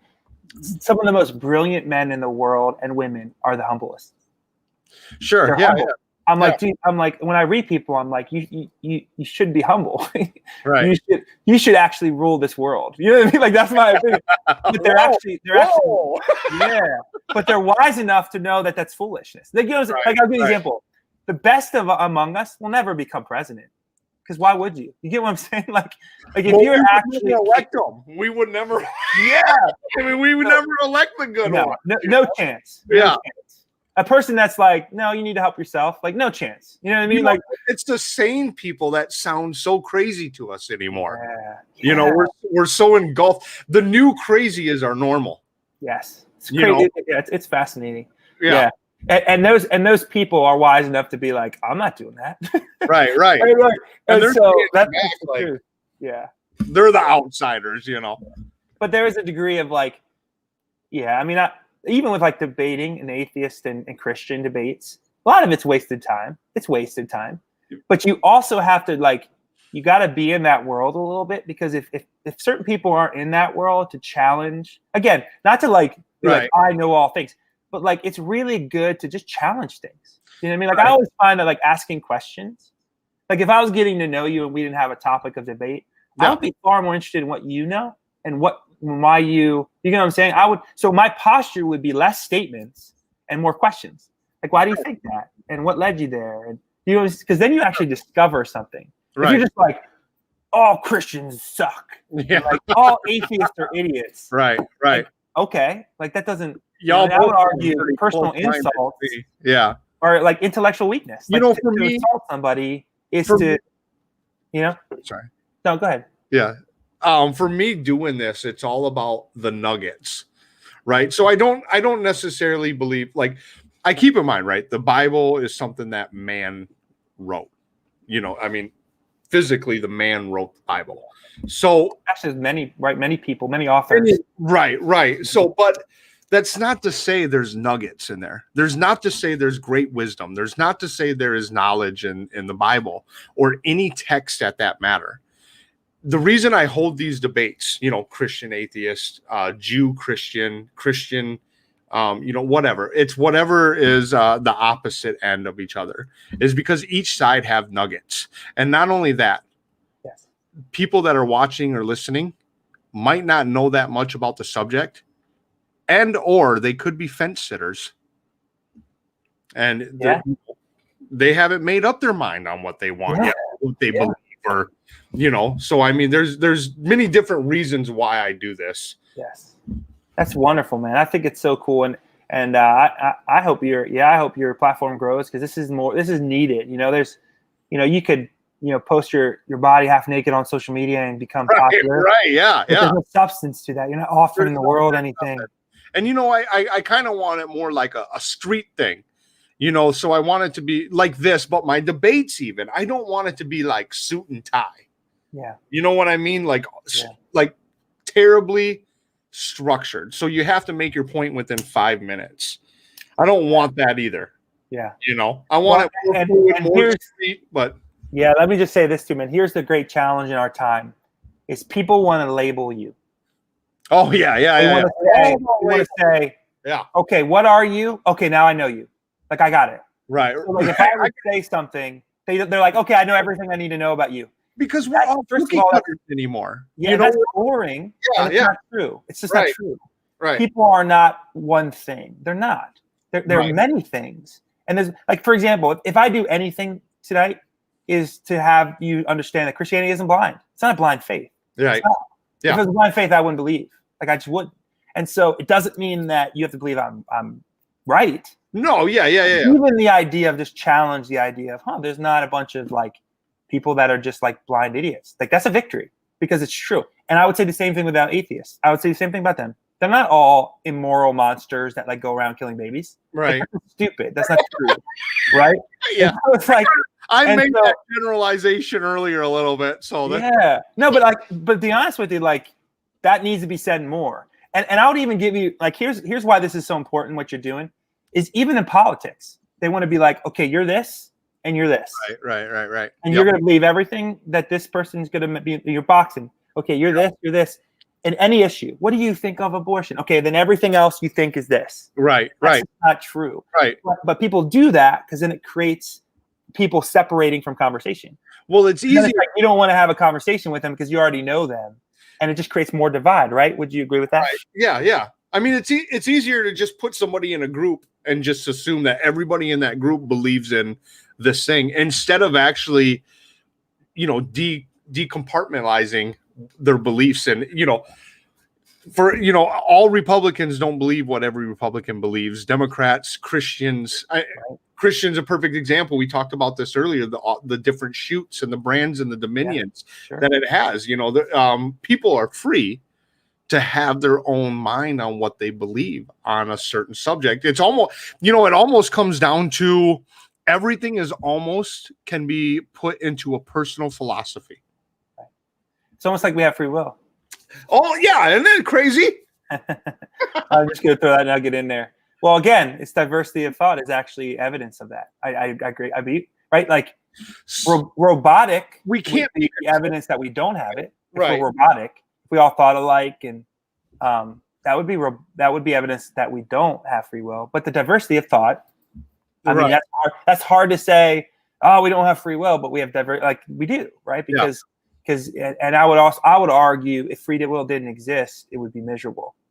So like free will, I would argue, gives us the ability to choose and to have different thought paths, but it also allows us to have the freedom and the beauty to choose rather than to not choose. And I would argue, like to choose love is greater than to be forced to love, and absolutely, so, like forced. And regardless, like just even that human, right? Like arranged marriages, could work out, but you know what I'm saying? Like it's the same type of thing. It's like, that's probably not the best path to take, the force stuff. Right. So I think we both can agree that it is the best to have the free will. My question is, we talked about morality too, and that, you believe that morality is something that God gives you. I would say there's objective morality that is known, but not necessarily articulated. I believe that. Okay, and meaning it's known, but it is applied in a way that's subjective. Does that make sense? Yeah, I would argue that's true. So I think we have evidence that God exists in the way that we act, in the way that we think. Yeah, I think that's very evident. So we're creative. We debate. Like there are things inside of how we act as people that gives evidence to acknowledging that we are, I would argue, image bearers. So we are created in the image of God. Right. He himself is creative and loving and desires relationship. He himself gives us those characteristics. And so that I would argue that is written inside of us at the very core of how we were created. And it wasn't an evolutionary thing. This is probably where I guess it's not an evolutionary thing that we became. Okay. We were made that way. And that would be my distinction. I think we were made to bear the image of God, unlike the animals around us who were also made, but not made in his image. That would be my distinction. So because a lot of atheists would believe that morality is something that's learned, through the culture settings, depending on where you were. but they also argue that we don't need God to know what's right and wrong. Right, but that's evidence of God. The right and wrong? That we know what's right and wrong. Well, we only know. Okay, so wouldn't we? If it's objective, you know what I'm saying? Like, we don't need God to know what's right and wrong. Wait. How do we know? You following me? Yeah. So it's like it's not that you're not right. So you're going in the with sense of we know that there's right and wrong, but like who cares? Like, if there's no God, how do we know? And why is it like no, that's not true. Like, if there is no God, it would be based on our survival. It wouldn't be based on like what's best for society. I understand the premise. Right. It sounds human, but we would if we got here by surviving, then actually it doesn't make sense that we would develop into this. Like I'll give you an example. Yeah. If I said, and again, this isn't like I don't believe this, but I'm just like, you got to have these thought exercises. Why don't we kill all homosexuals because they don't reproduce? Because they don't reproduce. Sure. Yeah. If I said that, it actually makes sense, but it's horrible. It's horrible. Right. Every one of us, and again, I don't believe atheists would believe this. Every one of us would say, no, of course not. Humans have value. Okay, wait, though. It actually makes sense. Like, why don't we kill all the disabled people? Because we're taking time up to like take care of them, but it's about our advancement as a species. That doesn't like let's produce more Elon Musks, right? He's advancing the species. Let's not waste time, And again, it's horrible, and we know it's horrible. And that's my point: is we actually know that human beings are valuable, and it actually flies in the face of that alligator killing that antelope. Yeah. It's like we understand how nature works and we see it, but we don't treat each other that way. We don't. And it's not a survival of the fans. Like, if we killed off the handicapped people, we would have more clean air to breathe and we would have less pollution. Like, you know what I mean? I can make that argument. I don't think we should kill the handicapped people. I don't either. I'm just if we kill non-handicapped people, there would be more room on the road. Interstate lanes would just clear up. Yeah, you're right, man. You're right. Yeah. I wouldn't have to wake up an hour before work. Yeah. And by the way, again, both are horrific premises, but I'm just, what I'm saying? I'm giving the example of like, if the goal is survival and advancement, we don't actually live that. We don't live that. And I think that's because we actually know that people are valuable. And we know racism is wrong. And I don't think that's because of our culture. That's my point.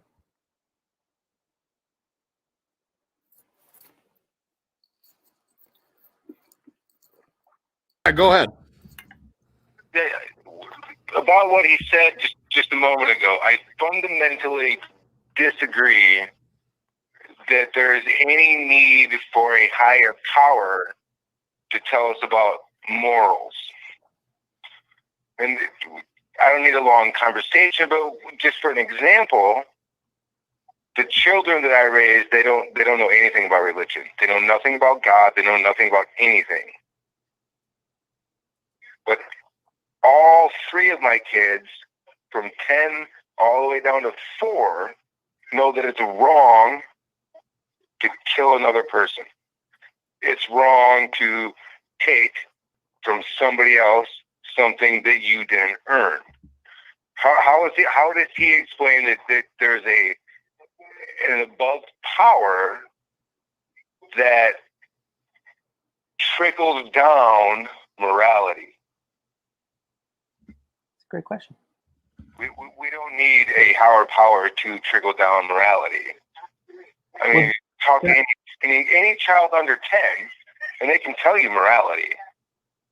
So I just kind of wonder what he has to say about that. That's a great question. Yeah, great question. All right, thanks for calling in, bud.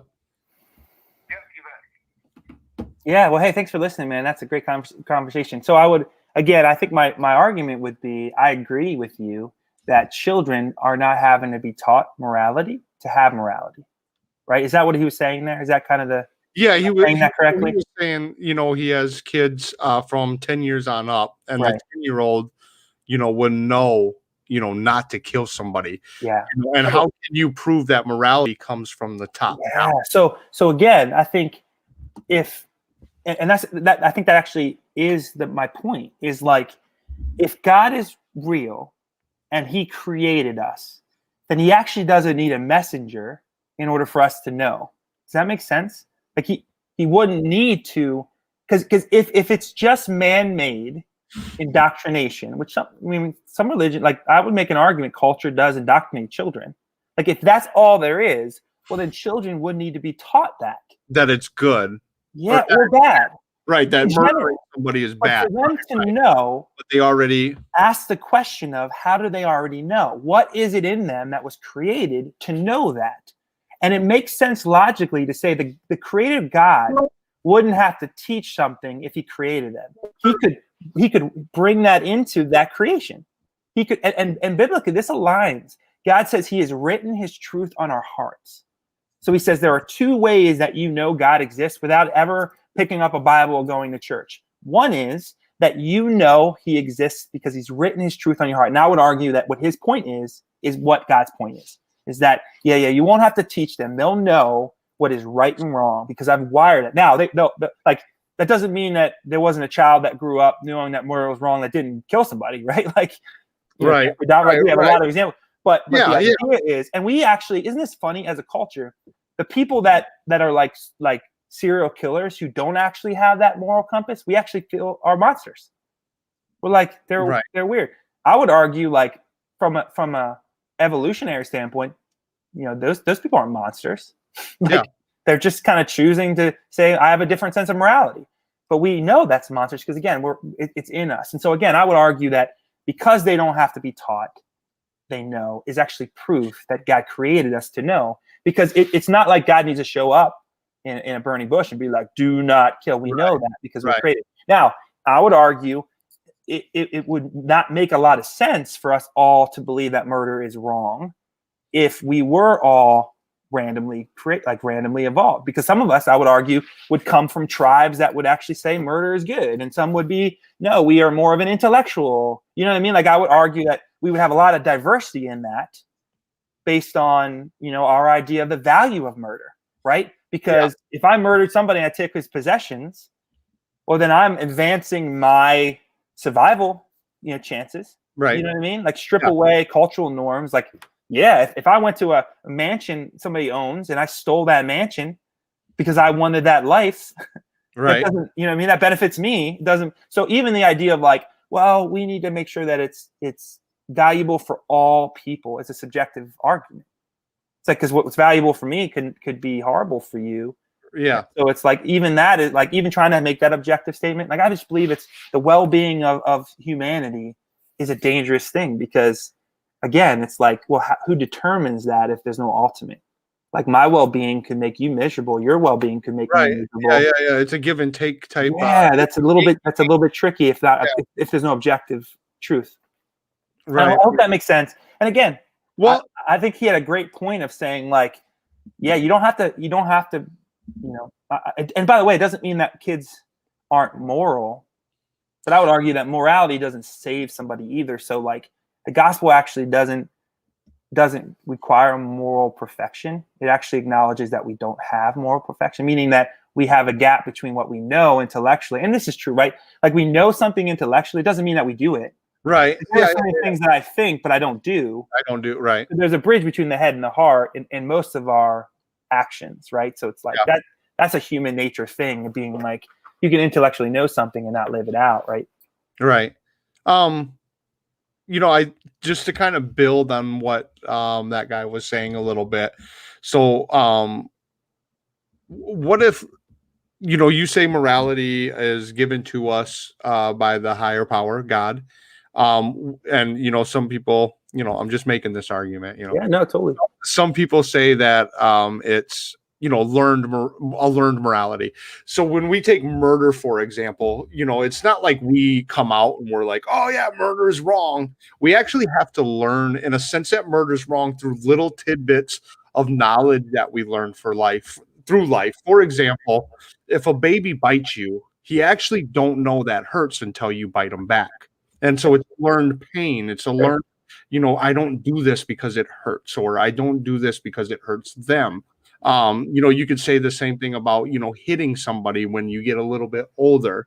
And we know through movies and, just certain things, environment cues around us, that eventually we come to the conclusion that this and this and this can lead to death. Therefore, it's wrong. Right. No, that's 100% true. I don't disagree with any of what you said. I think subjective morality is absolutely true as well. Like, we learn through experiences, 100%. And I think culture. We talked about that, right? Yeah, I think it's true. I think it's true. Like, I don't actually think they're mutually exclusive, right? You can have objective morality. Yeah. And you also can have subjective morality intermingled within cultures, and I think that's true. I mean, a fool would say that's not true. Like, that's true. And so that's also the question, right? That's the question that all of us has to answer: is what is subjective and what is objective? Right. And if there are objective, dude, I got to figure out why there is such a thing, right? Because it's like, if everything's objective, that's foolishness. If everything's subjective, I would argue is also foolishness. It's not true. And so that's the line of, I think, intellectual honesty, of saying, okay, but even the idea of something being objective also offers the question then of, right, how in the world is something objective, right? Yeah. What intellectual thing is beyond that thing that creates such a, like, you can't say anything is good or evil without something that's apart from that to measure it. Standard, right? Yeah, you need a standard. As soon as we say something is wrong, now we're saying there's something greater than that thing. Something greater than greater. Right. Because you have to intellectually say nothing's wrong. And if you say something's wrong, then you're making a statement that there's something greater. It's just intellectually honest. So you're either saying nothing is, or when you make that distinction, like, everyone can argue killing is not always wrong. If somebody broke into my house and wanted to rape my daughters and I killed them, I'm defending innocence. So now we're recognizing something there, though. We're recognizing that innocence is a greater value, right, and deserves defended. That's a value statement, but that also leads to a lot of questions. How do we know the distinction between innocence as human beings, right? How do we know that? How do we recognize the difference where we suspend certain moralities for the defense of it, right? Like, those are just fascinating things. And then there are societies who would sacrifice their children, right? And ask the question, did they get there by numbing that truth, or did they have that truth? Yeah. Like that. I don't know, but I certainly know there's civilizations that have sacrificed to a god. So it's not a black and white conversation, but you can't intellectually say everything's subjective. It's just not true. And again, this is the logical fallacy, right? Even by saying there's no such thing as objective truth, this one, that's an objective statement. Itself, right. Which is logically inconsistent. There's no such thing as absolute truth. That's a true statement. That is a true statement, right? So that's the talking point. But there's something to that, right? Like, ask the question of the question. It's just a helpful exercise. It took me so long for me to understand what you just said. I mean, I learned it through my psychology teacher when I was going through college. God, he really hammered it home, and he's like, I don't get how you're not getting this. But so, just for an example, you say the truth is kind of always, well, you didn't use them words, but I am. The truth is always changing, essentially, because the truth is only absolute truth at the end of its stage, or at the end of its, for example, this is a knife today. This is true today. But at the end of this knife's life, it could be a prop up for something else. So therefore, saying that this knife is a prop up because it is at the end of its life or stage is actually the truth of it. Yeah, that's an interesting thought. I think truth is independent of us. Like, if I say truth is objective, it's independent of what we think. So, like, I would actually argue our experiences with truth is more of a roller coaster, not a straight line. Yeah. And I think that's kind of what you're saying. Like, we stumble upon it, right? But we're like this because we don't own, like, we're not. And such as life. Yeah. So I think there is objective truth. It doesn't mean that we always know what it is. That's a whole different conversation. But I think by definition, if something is true, it doesn't need us. Like, I always say, like, atheists don't, like, God doesn't need, if God is real, he doesn't need you to believe him. It doesn't mean like God's not like a Tinkerbell. He's not like, oh, okay. Well, hold on. You know what I'm saying? Like, you don't wish him to existence. You kind of doesn't exist. Interesting point. Yeah. If no one believed in God, would there be I mean, right. That's a good question. Yeah. And I would say yes. And so that's the separation. If something is outside of, and again, this is where logically I argue for the existence of God. If you look at the known world, here's what I know. And again, I don't know a lot. That it's a powerful thing. It's a complex thing. It's a very ordered thing. By the way, I'm not making these arguments to say I know everything, but I know those things. Like I know that if you take the planet and you move it a little bit degrees to the right, Right. we freeze to death. A little bit, this is just science. Yeah, yeah, no, I know. To the right, we burned it. Yeah. Like these are things that are known, right? You look at the ocean, like if it didn't have the gravity, like there's the tidal things wave. that you're like, okay, these are true. Right. Again, these are measurable truths. And then you have to ask the question, okay, it makes you ask the question, something has to be beyond it. It doesn't even have to be God, but it has to have certain qualities because we know of the known reality. It's got to have an intelligence. Right. Or we wouldn't have intelligence. It has to be something that's powerful. Otherwise, we wouldn't have any power. Yeah, or there wouldn't have been a force. Again, you could make an argument and probably about that another life form created the life in this planet. And a lot of people do make that argument. And it's not even that intellectually you can't pursue that path, but you still end up at the same place. You get what I'm saying? Sure. Let's go with that alien species and go to their place. You're still going to get to that place of being like, what the heck happened? Right. Then. Right. So you have to ask the question, I think, the qualities that exist in order to create something. It's not enough to say that these things exist, but now you have to ask the question. It has to exist outside of those things in order to create it.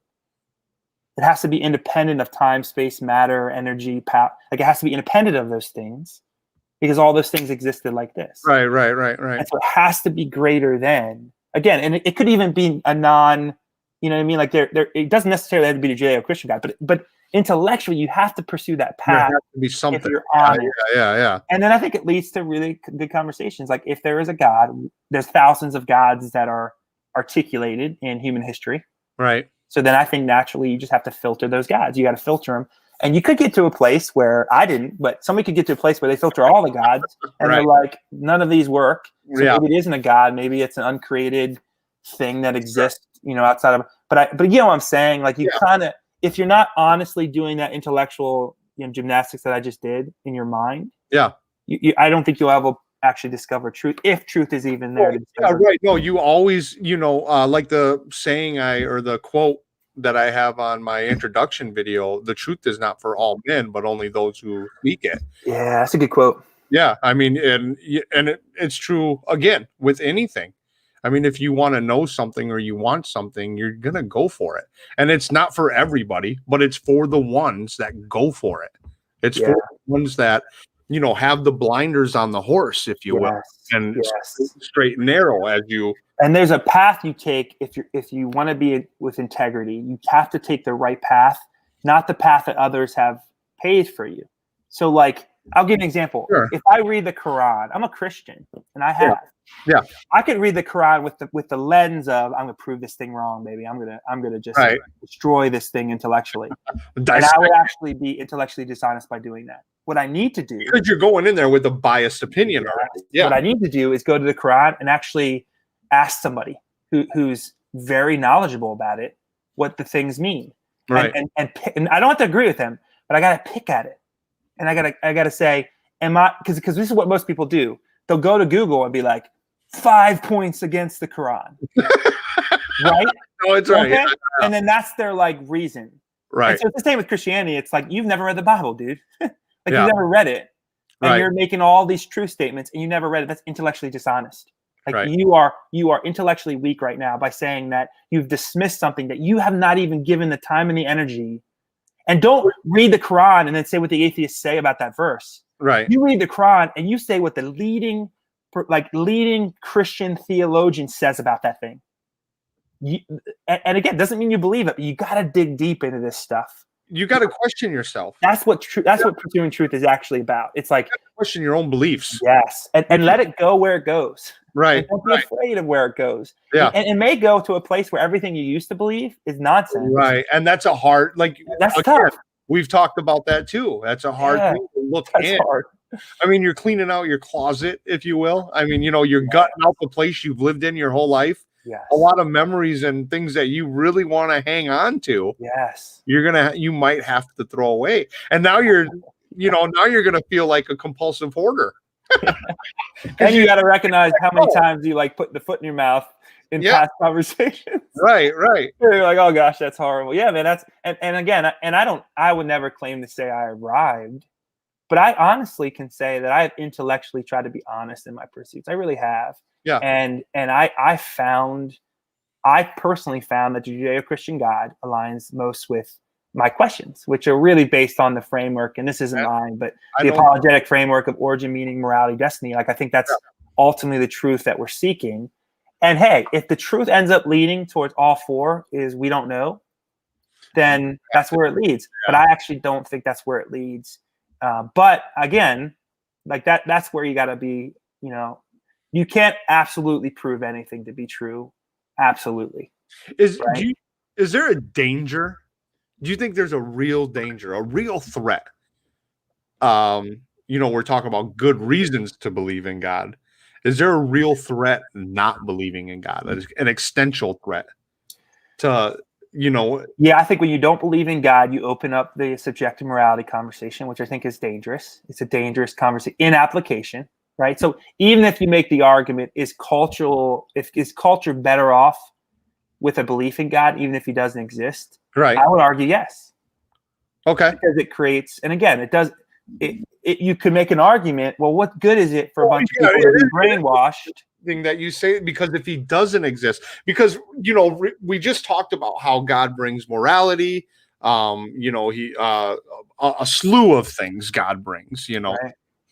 If he doesn't exist, what would be aside from control?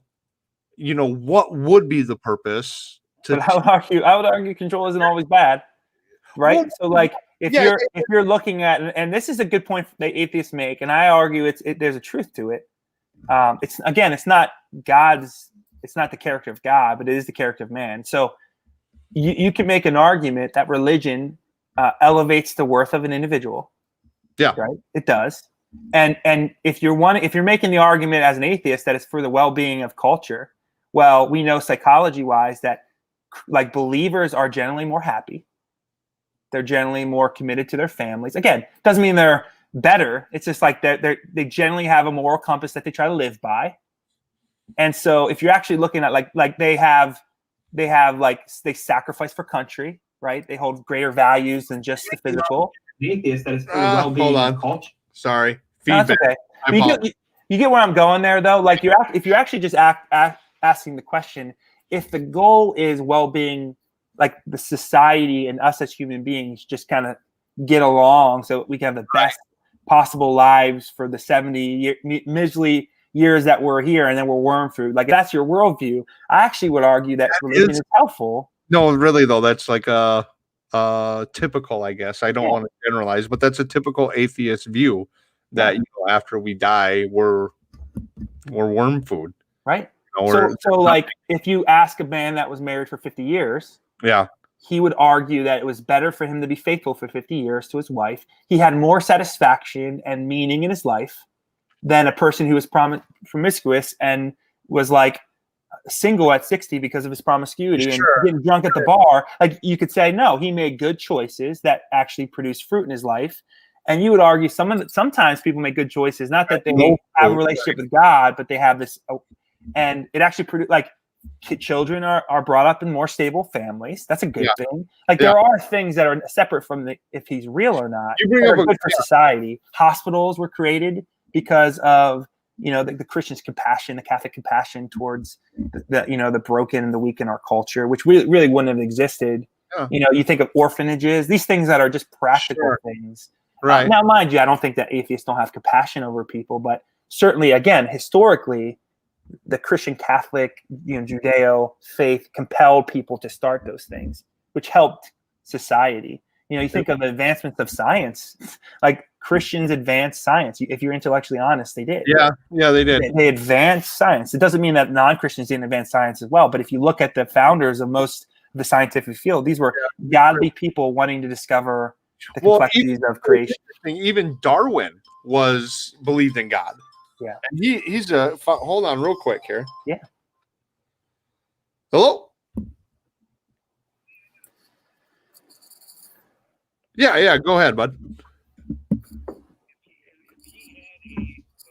roundtable of the top religious figures around the world. Pope, Imam, the Buddhist saints, whatever they're called. You know, he's got a roundtable of all the very top religious, you know, those people. What's the one question he would ask them as a group? Like the one question that he would ask Buddha or Judas or Muhammad, you know, if he had all of them just sitting there at one round table, what's the one question he would ask them? Yeah, great. That's all. Great question. No, thank you again for calling in. Dude, what a great question. I don't know how to answer that question. That's a good question. I think you're obligated to answer. Yeah, that's a cool question though. First of all, how freaking cool would it be to sit at that table? Right. Let's just say this. To be honest, I probably wouldn't ask a lot of questions. I would just listen. To be honest with you, I probably would just listen and just learn. You know, I would be interested to know if they would get along. They probably wouldn't. Right. Let's be honest. They probably wouldn't need sitting around at the table. But it's a good question to kind of brainstorm. I think it's probably separate from the conversation we're having in a way of truth. I would say it's all of those people obviously had profound influences on culture and society. Definitely. Yeah. So I would probably prick at that to say, how did that happen? You know, what self-disciplines did they foster in their life to create? You know, a lot of times anybody that has profound impact in the world has a lot of self-discipline and a lot of, again, like we were talking about, they pursued intellect and wisdom and humility. Not all of those people, right? But a lot of them. Again, I would also be fascinated to say, really, the idea of like, I don't know if all of them would want us to idolize them. So I would actually ask them about like, why do they think the world responded to their life the way they did? Did you get what I'm saying? Yeah. Like if Gandhi, I don't think Gandhi's objective was to become this like icon. You get what I'm saying? I mean, he kind of like we did, but we fostered that. Right. We make people famous, but is it the man or was it what he did? And the things that he did, why do we value that? Why do we think that is something inspirational? That would be, again, I don't know how to answer the question other than I would try to live in that world of like, can you believe that people, you know? Yeah. And someone would be like, oh, of course. And someone would be like, I was just trying to feed the poor, right? Like it depends on who's around that table, but right. Let's try to focus this in like from a Judeo-Christian worldview that I hold. Yeah. They're all men outside of Jesus. I believe they're all men. So it would actually be probably pretty underwhelming. Yeah. I think it would be underwhelming, and I would probably, that would be my takeaway if I sat around those people is we make gods quickly, and we tend to worship even when they're not deserving of it.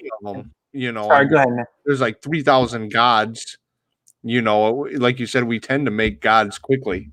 Mm-hmm. You know, I mean, even people that are alive now, we put this, you know, idol, godly image onto them. You know, I mean, and why do we do that? See, these are the questions that I'm more fascinated with. I'm more fascinated with why we do that. Why do we idolize people like that? Why are we looking for the perfected? We need, like human beings need something to look up to. We have that something in us saying there's something bigger than us. And we the thing is that we want tangible. We want something that's tangible. That's bigger than us. Mm-hmm. Yes. Because seeing is believing. Hold on real quick again. Hello?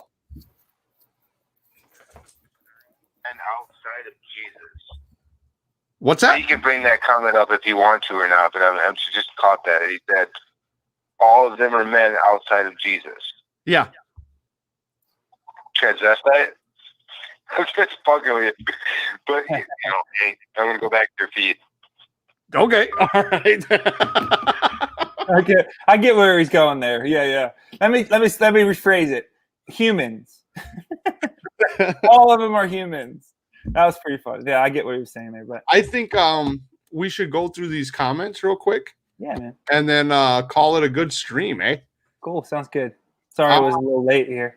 Yeah, no, it's good. It's good. I had fun though, man. This is yeah. Most of my streams go for about this long. The longest one I've had was like 5 hours. Oh wow.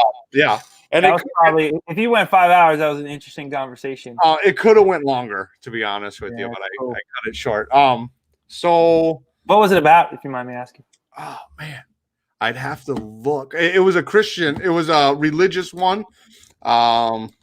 Actually, I can pull it up real quick. Yeah, no, you can send it to me later, man. I don't need to take. No, you got me. You got me looking now here.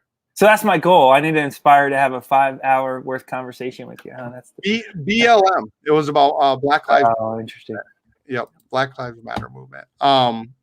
We're supposed to have a debate on that one too, and unfortunately, the Blue Lives Matter person backed out on that one. So I kind of did to him what I'm doing tonight. Yeah, hey man, I'm sure you learned so much during this over the time. Yeah, Your point of that nuggets thing. I'm sure you've got right. Yeah, I try to get, because it's the nuggets that piece together my world on how I see it. You know what I mean? So yeah, it's almost like Hansel and Gretel type deal. I'm just picking up the trail as I go to find my way home, if you will. Yeah, man, that's awesome. It's very wise of you to have that. Thank you. Yeah, I always wasn't this wise, let me tell you. Well, hey, man, I hope everyone listening, and even you, I hope I provided some nuggets to wrestle with. I think you did. Yeah, I certainly don't want anybody to see this as a waste of time. I certainly didn't. No, going through these comments, we actually got someone that says, I like this dude. Oh, okay. Let's see here. So Catholic traditionalists asked me if I was an atheist. It's funny. We don't even know really. Like we didn't even. Yeah, we didn't. That was relevant. That wasn't even relevant. I was just gonna. It goes back to that like pigeonhole, right? Like the put people in the box type thing, right? Right. Yeah. So me and John didn't even talk about this, but I am an atheist. I'm a bad atheist because, as you can tell, I respect religion. I really do. And I appreciate it for what it does bring to us, as humans. I respect religion. I really do. Awesome. Someone does believe, I think this is a reference to the flat earth. Someone says, yep, flat. Like we were saying, man, they got some good points. Someone said, this isn't kosher. Yeah. And then I like this dude referring to you. I'm glad people like Tangelo Grasso. There are good reasons to believe in God. I probably butchered that name, and I'm sorry. There are good reasons to believe in God, and none to believe that the natural world is all there is. I think that was to our point of like the teleological argument and cosmological. Yeah, just beyond what is known. Matt Spade here. Proper response. I think that came up to the Pope stuff. Yeah, when you're like, I just listen. I think. I don't. Yeah, I probably wouldn't talk much in that crowd. Yeah, so I usually do that too. So Matt again is asking if you have a Facebook page. So at the end of my streams, I ask, my guests if they have a YouTube or a Facebook or just something to plug into if you have anything like that. Yeah. Well, I mentioned to you in full disclosure, I'm actually pretty well known, but I would rather just be John in this context, I think. Okay. Yeah. So I think for me, it's probably more of I just enjoy kind of having different communities and relationships, and this is kind of one of my does that make sense? No, yeah, there's no problem. Yeah. But yeah, man, I mean, there's nothing to hide. I just right. For me, this isn't my first time doing things like this, and and I know that you gotta be sensitive to that. Yeah, some people just they're like to get their name out there, so I understand. We talked about this. Yeah. My name. Let's just say my name. Yeah, my name's out. Right, but not sometimes not in a good way. So and you're camming up too. I mean, a lot of people don't even cam up. A lot of people, so credit where credit's due. So yeah, that's it for the comments and stuff. Man, John, thanks for doing this, man. I appreciate it. It's my pleasure. It sounds like the engagement from the audience really liked having you on here. So yeah, that is really cool. Yeah, and hey, man, like I said, I've actually really enjoyed getting to know you. What do you mind me? What part of the country are you from? I am in America, Midwest. Okay, cool. Yeah. Yeah, I'm up in the Northeast here.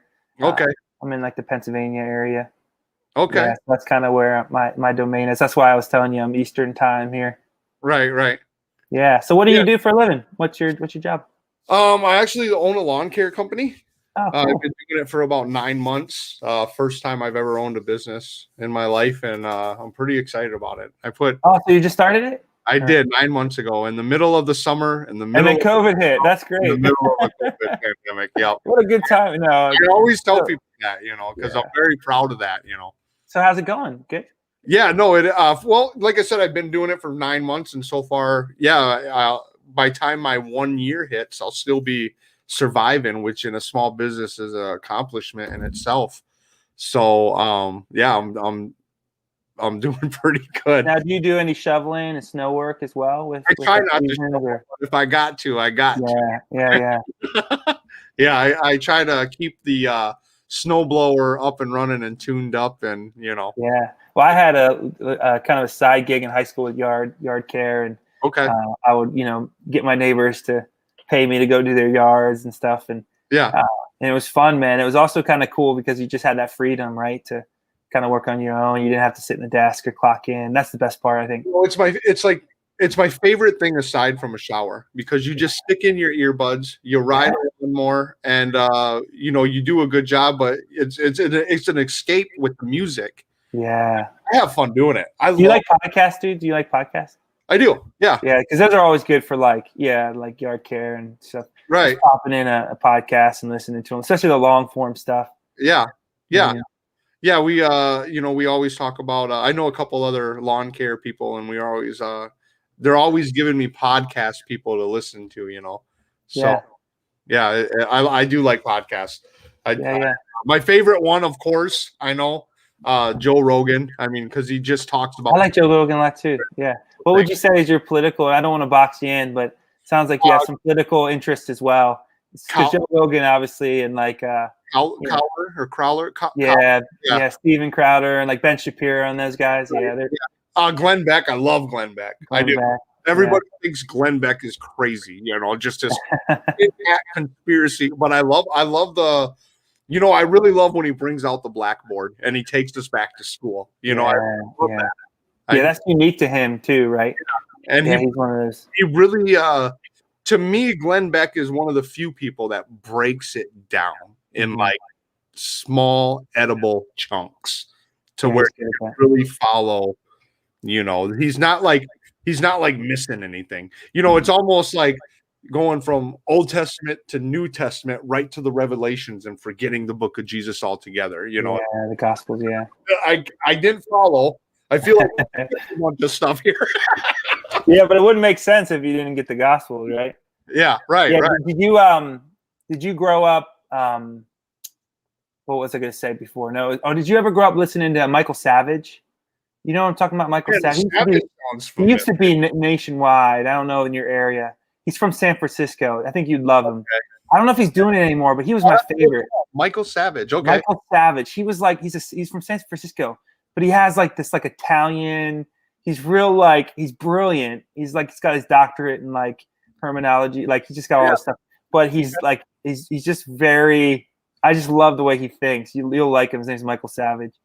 And he's just this old guy, like smokes a stogie and does a podcast. But he was like. He was on after Rush for many years, wrestling. He was like that type of level. But yeah, you should check him out. He's good. I'm writing his name down. I'm trying to. Michael Savage. It's called the Savage Nation. And he screams and he's one of those guys where. We're talking about conviction, right? Yeah.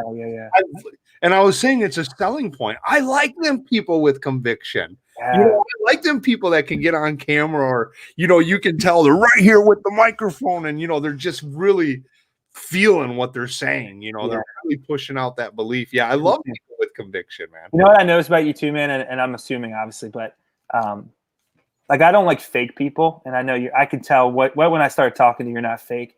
Fake people, I just not. I like that's why it's like hard probably for like people like us to have a lot of friends, because it's like I don't really want to talk about the weather, dude. I want to talk about this stuff.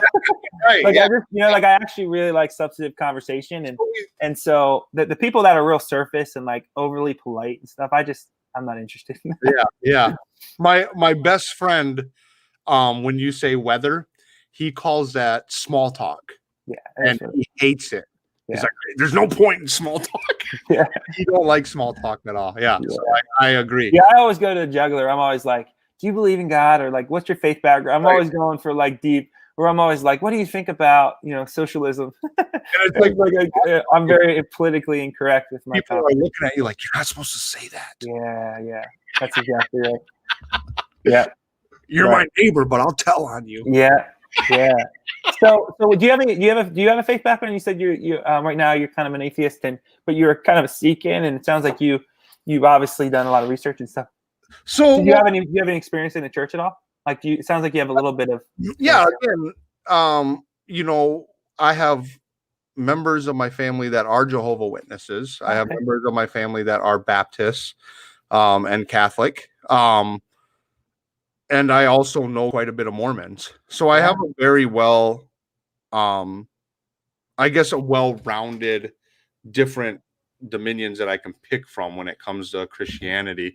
Some more fundamental, some more offshoot branches. But it gives me different ideas and different perspectives of what, religion is or could mean to me. Yeah. I turned atheist on my own. I wasn't groomed or, forced or, talked into. It was something that I came to conclusion on my own. Okay. But when I first became atheist, I had a rage to it. I was really mad for some reason. Interesting. I had, and I don't know why, I was, and if you go to a lot of atheist pages, I feel that I do. They're nasty people. Yeah. I mean, really. Not all of them. We're generalizing. Right. But yeah, I mean, they really are. There's some nasty Christians too. Yeah. And right. You have bad wherever you go. But angry. You're right. They're angry. Very angry.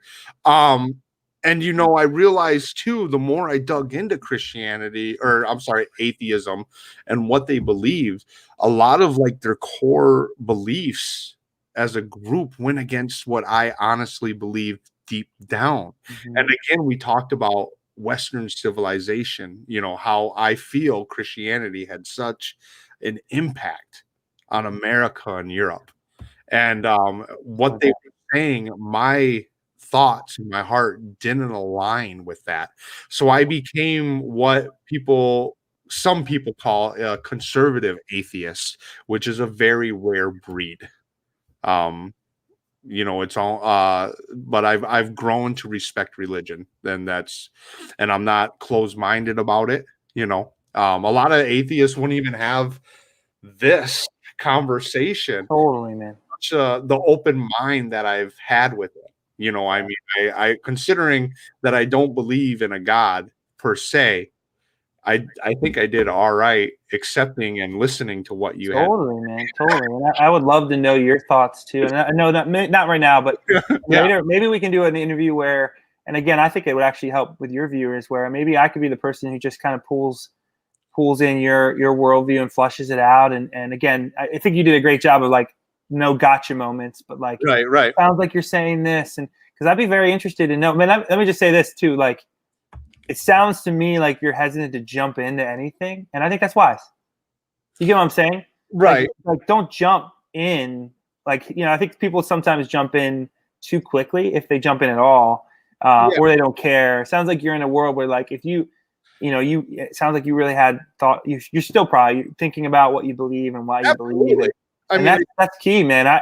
I tell you, for me to give my life to Jesus was not something that was a light decision. And I think if I was pressured into doing it, or if I was like not ready intellectually, or if I felt like it wasn't, like, there's so many things where I'm like, it's not like, I always think with people, like, it's not your job to change somebody's heart or mind. Like, it's not your job to change mine. It's not my job to change yours. Right. Like, that's where I'm always like, I argue, if truth is truth, then you and I are just seeking it. And if we find it, we find it, and that's probably in our own time, in our own way. And but if you ever have any questions, man, about what I believe that's not appropriate for even a platform like this, feel free. And I would say too, like, I'd love to hear your experiences, especially with that like Jehovah's Witness background and Mormons, because those are the areas for me that I'm pretty interested in knowing and learning more about. My area in the Northeast is really heavy Catholic. Okay, yeah, sure. Compared to like a Utah or something where like there's a lot more like Mormons, and so I've been lately reading a lot about that, and what are the differences. I can tell you, I'd like to invite you back to watch my stream next week sometime, because I'm going to have the missionaries. We'll do that. I believe 2 of them on. So, and again, I'm just going to be asking them questions about what it is that Mormons believe, and the before life and the afterlife, and anything else that they want to cover. Because you're right, there, the belief in Jesus is there. There's just different parts of it that they, don't agree with the. Yeah. Well, let me give you a couple of nuggets to think through before that interview. So I would say as a Christian apologist kind of / theologian, they don't actually believe in the same Jesus. They don't. Than Christians, really? Evangelicals. Yeah. So so there's that would be an interesting conversation to have. Yeah. Well, they would say they do, but they actually don't. So, and again, it doesn't mean that they don't have the right Jesus, but they don't actually believe in the same Jesus based on like how we would define Jesus. So, for example, the Mormons would believe that Jesus is the brother of Satan, and that Jesus became a god. He wasn't God, right? That's a big distinction. That's that's why I wanted to talk about before and the after. Exactly where you're going. So like John 1 in Scripture. Yeah, I would even read that and talk through that, John 1, because John 1 is very, very clear that Jesus is God, and he didn't become a God, and so that's where again it's just right. So they have they have the Bible that they read and they think it's a moral framework, but then they have their other doctrine, and so it's just interesting to be like, actually, you don't believe in the same Jesus in the sense of who he was. It's just anyway. It's an interesting conversation with Mormons, especially because that's when we talk about if I make a statement that Jesus is the only way, the truth, and the life, right? And no one comes to follow before him, which is a statement he gives. Yeah, that's an arrogant statement that needs a lot of truth and evidence, and what I'm saying, like on face value. But if somebody says that and is not God, well, then he's a liar. And I'm just going to there's a lot there to unpack. There was just an interesting conversation. There was a Christian apologetic woman that just had a debate with a Jew the other day on my stream, and she kind of said along the same lines as far as Jesus goes, but she wouldn't. It's interesting. She wouldn't quite say that Jesus was God, because she wasn't a Trinitarian. And then and then she also had to concede that I guess she was because to say that Jesus is God, the argument was that you're actually worshiping the man in flesh as a god. Instead of God, it's the man, and that was the argument. Trinitarian theology and doctrine, right. It's a very difficult doctrine. Theologically, it's a very extensive, hard doctrine because it's very outside of even the idea of a being that's 3 persons, but yet one being. That's a difficult doctrine. It's a difficult one. Yeah. So have you ever It's biblical in the sense of what Scripture teaches. It's a hard doctrine. It's just hard logically to be like, okay, how's that? So I'm going to give you a picture to where it's easy to make people understand. So have you ever seen the movie Religious with Okay, so remember when they go to that theme park and they're talking about Jesus? He brought up the same argument. How can 3 people be one? Do you remember what he used for an example? I don't. I do remember that. Who was the guy in that movie? I can't remember his name. It's such a good example. Yeah. I remember it. Okay, so there you go, man. So you do like the egg one, right? There's like an egg illustration. Well, it's water. It's something like it's water. Okay. So water is fluid, water is gas, and water is also a solid. Yeah.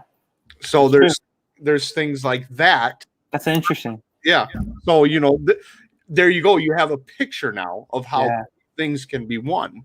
Yeah, that's good, man. That's good. So there That's awesome, man. Well, hey, if you want, I'll totally jump on your stream. How do I? Is this Facebook? Is it go through Facebook? Yeah. So Facebook. if I go to Dozangs, I can. Is it called Dozangs? D-O-Z-A? It's pronounced Dozangs. Dozangs, sorry, man. Dozangs. No, you're all right. Everybody does it. Everyone's like, "What the hell does that say?" Again, it's spelled Dozangs. It's spelled Dozangs.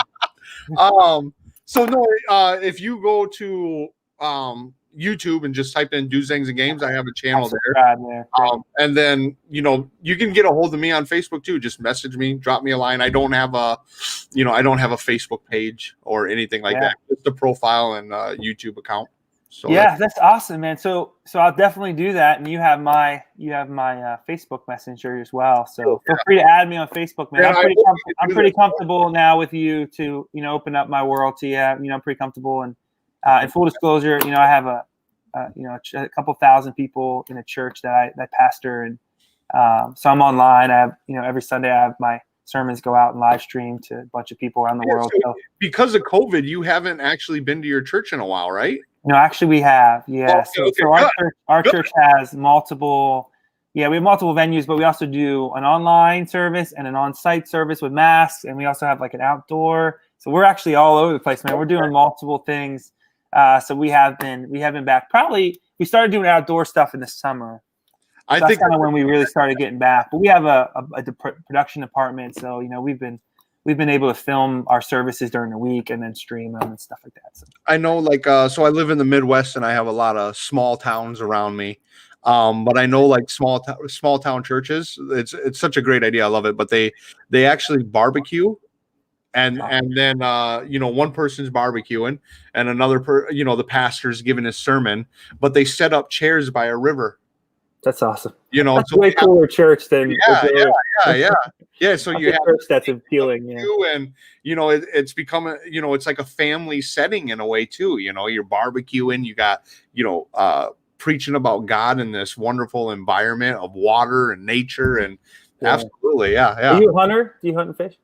Yeah, I love to hunt and fish. I'm a big hunter and fisher. Yeah. I make an argument that there's something to. I mean, I don't know if you believe in the soul, but for me, there's something to the soul that when you're outdoors, man, it does something. You're going somewhere different with that. No, but what I'm saying is when you go outside, even we even are reading about biologically how it affects you, even the waves, that stuff where it's when you're in the woods, man, there's something about that is actually you're meant to be there. Yeah. And man, that's what I love about hunting. I mean, obviously I love the hunt and stuff, but man, talk about re-energizing the spirit, man. That's what I love about it. When you said hunting and soul, I thought you were going to go with looking into the animal's eyes aspect. Because I always, I have this conversation quite a bit. Yeah. There's some animals that I can look at in the eye and there's nothing. Yeah, you're right. There's other animals I look at and say, that has a soul. Something in there. Yeah. Dude, that was a big part of my pursuit of God. Okay. So I had a best friend, and this is a little bit of my testimony. When I was 17, when I wasn't a believer, I had a best friend of mine. I was a athlete. I had scholarships and stuff. I played a lot of sports. So when I was a junior, and I had this guy of mine, he was a lineman, and he had an enlarged heart that no one knew about, and it exploded during a workout. And so I went to the hospital with him and his family, and I was holding his hand, and he was on all the respirators and stuff. And he died. He died in front of me. And it was the first time in my life I saw death. Yeah. Yeah. And it's very different, dude. It's very different. And I don't assume that you have it, but it's very different than what you see in movies and stuff. Oh yeah. And what freaked me out was it was almost like a statue. He was gone. And it was what the heck just happened? Yeah. It wasn't in movies, they still had the life in them. It was just like that. And it was just I'm and I didn't, I wasn't spiritualizing that, but that freaked me out. I was okay, this does not look like I thought it would look. Yeah. It was something left. And that thought actually made me ask the question of is there a soul? And if there is, where did it go? Because I just couldn't shake that. To your point, man, it was life, no life. Yeah. Very distinct. Right. And everything changed. Everything changed. Yeah. it was like some sort of light force, and I tell you, man, that was now And later I've actually, I would argue, have the privilege of seeing many people with my profession pass away afterwards. But the first time, man, that hit me. Yeah, a lot of people, so we go back to the, earth and dirt, worm food. So, they say that our bodies are essentially energy. And, that's how because it's neither created nor destroyed. So the energy gets transferred back into the dirt and the worms and such and such. So a lot of people say that, when they've died and they've been resuscitated or they've come back and they've maybe seen heaven, there's stories like that, they say that every single one of them says it's a light. It's not like some of them say it's a tunnel, and some of them say it's almost like an exploding star where you get like the flash of light and then like the flat line of brightness. And they say that's actually in the brain, so much energy going off at once that it's almost like so some people contribute it to or speculate that what if it's almost enough energy, like a rocket propels a rocket into space, if it's enough energy to kind of skyrocket your soul back into the heavens. Well, and I would say, from what we know, we don't know, but it's certainly, if you've ever seen it, there's certainly something that happens there. You can't. There is some, whether it's energy there, and I would argue too, like that is just such a wonder to me. I always think about like wonder. Like there are things that I'm like, it's just wondrous. Like it's just so beyond. Man, we talked about this too in my last something with so the first three was amazing. The fourth was something I could never understand or something like that. Man, I wish I could remember that verse for you. It's just so like with the first time I saw this video, dude, we gotta get off. But the first time I saw this video, I could talk to you forever, man. This is really fun. The first time we saw the video, you ever see that video of like Earth and then it pans out? Yeah. And then it's like planet, and then Earth. That like did the same thing to me. It was like you just in your mind, you're just like, you know what I mean? You're just it's so beyond. It's just like to even comprehend. And it's a humble thing, right? Like it's a humble thing to be like, holy cow, right? Because we're not even dealing with like 100 galaxies, dude.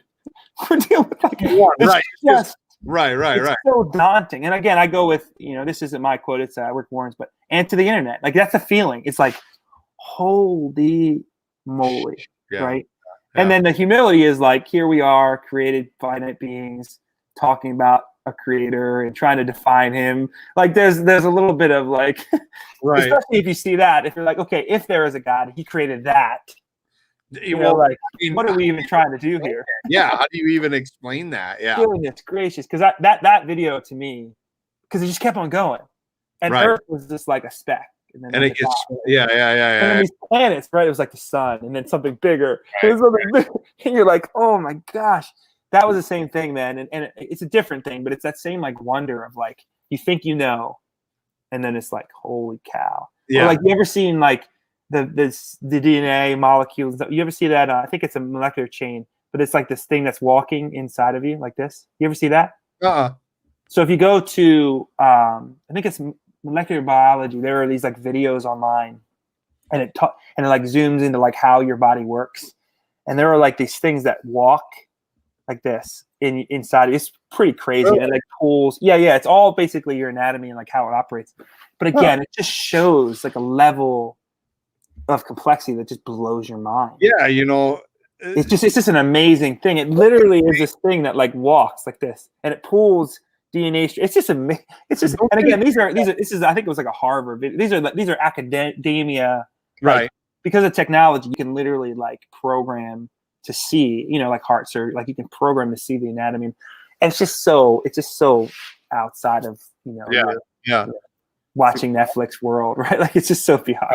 Right. Anyway. People wouldn't even want to be. A lot of people wouldn't even. Like, what are you talking about?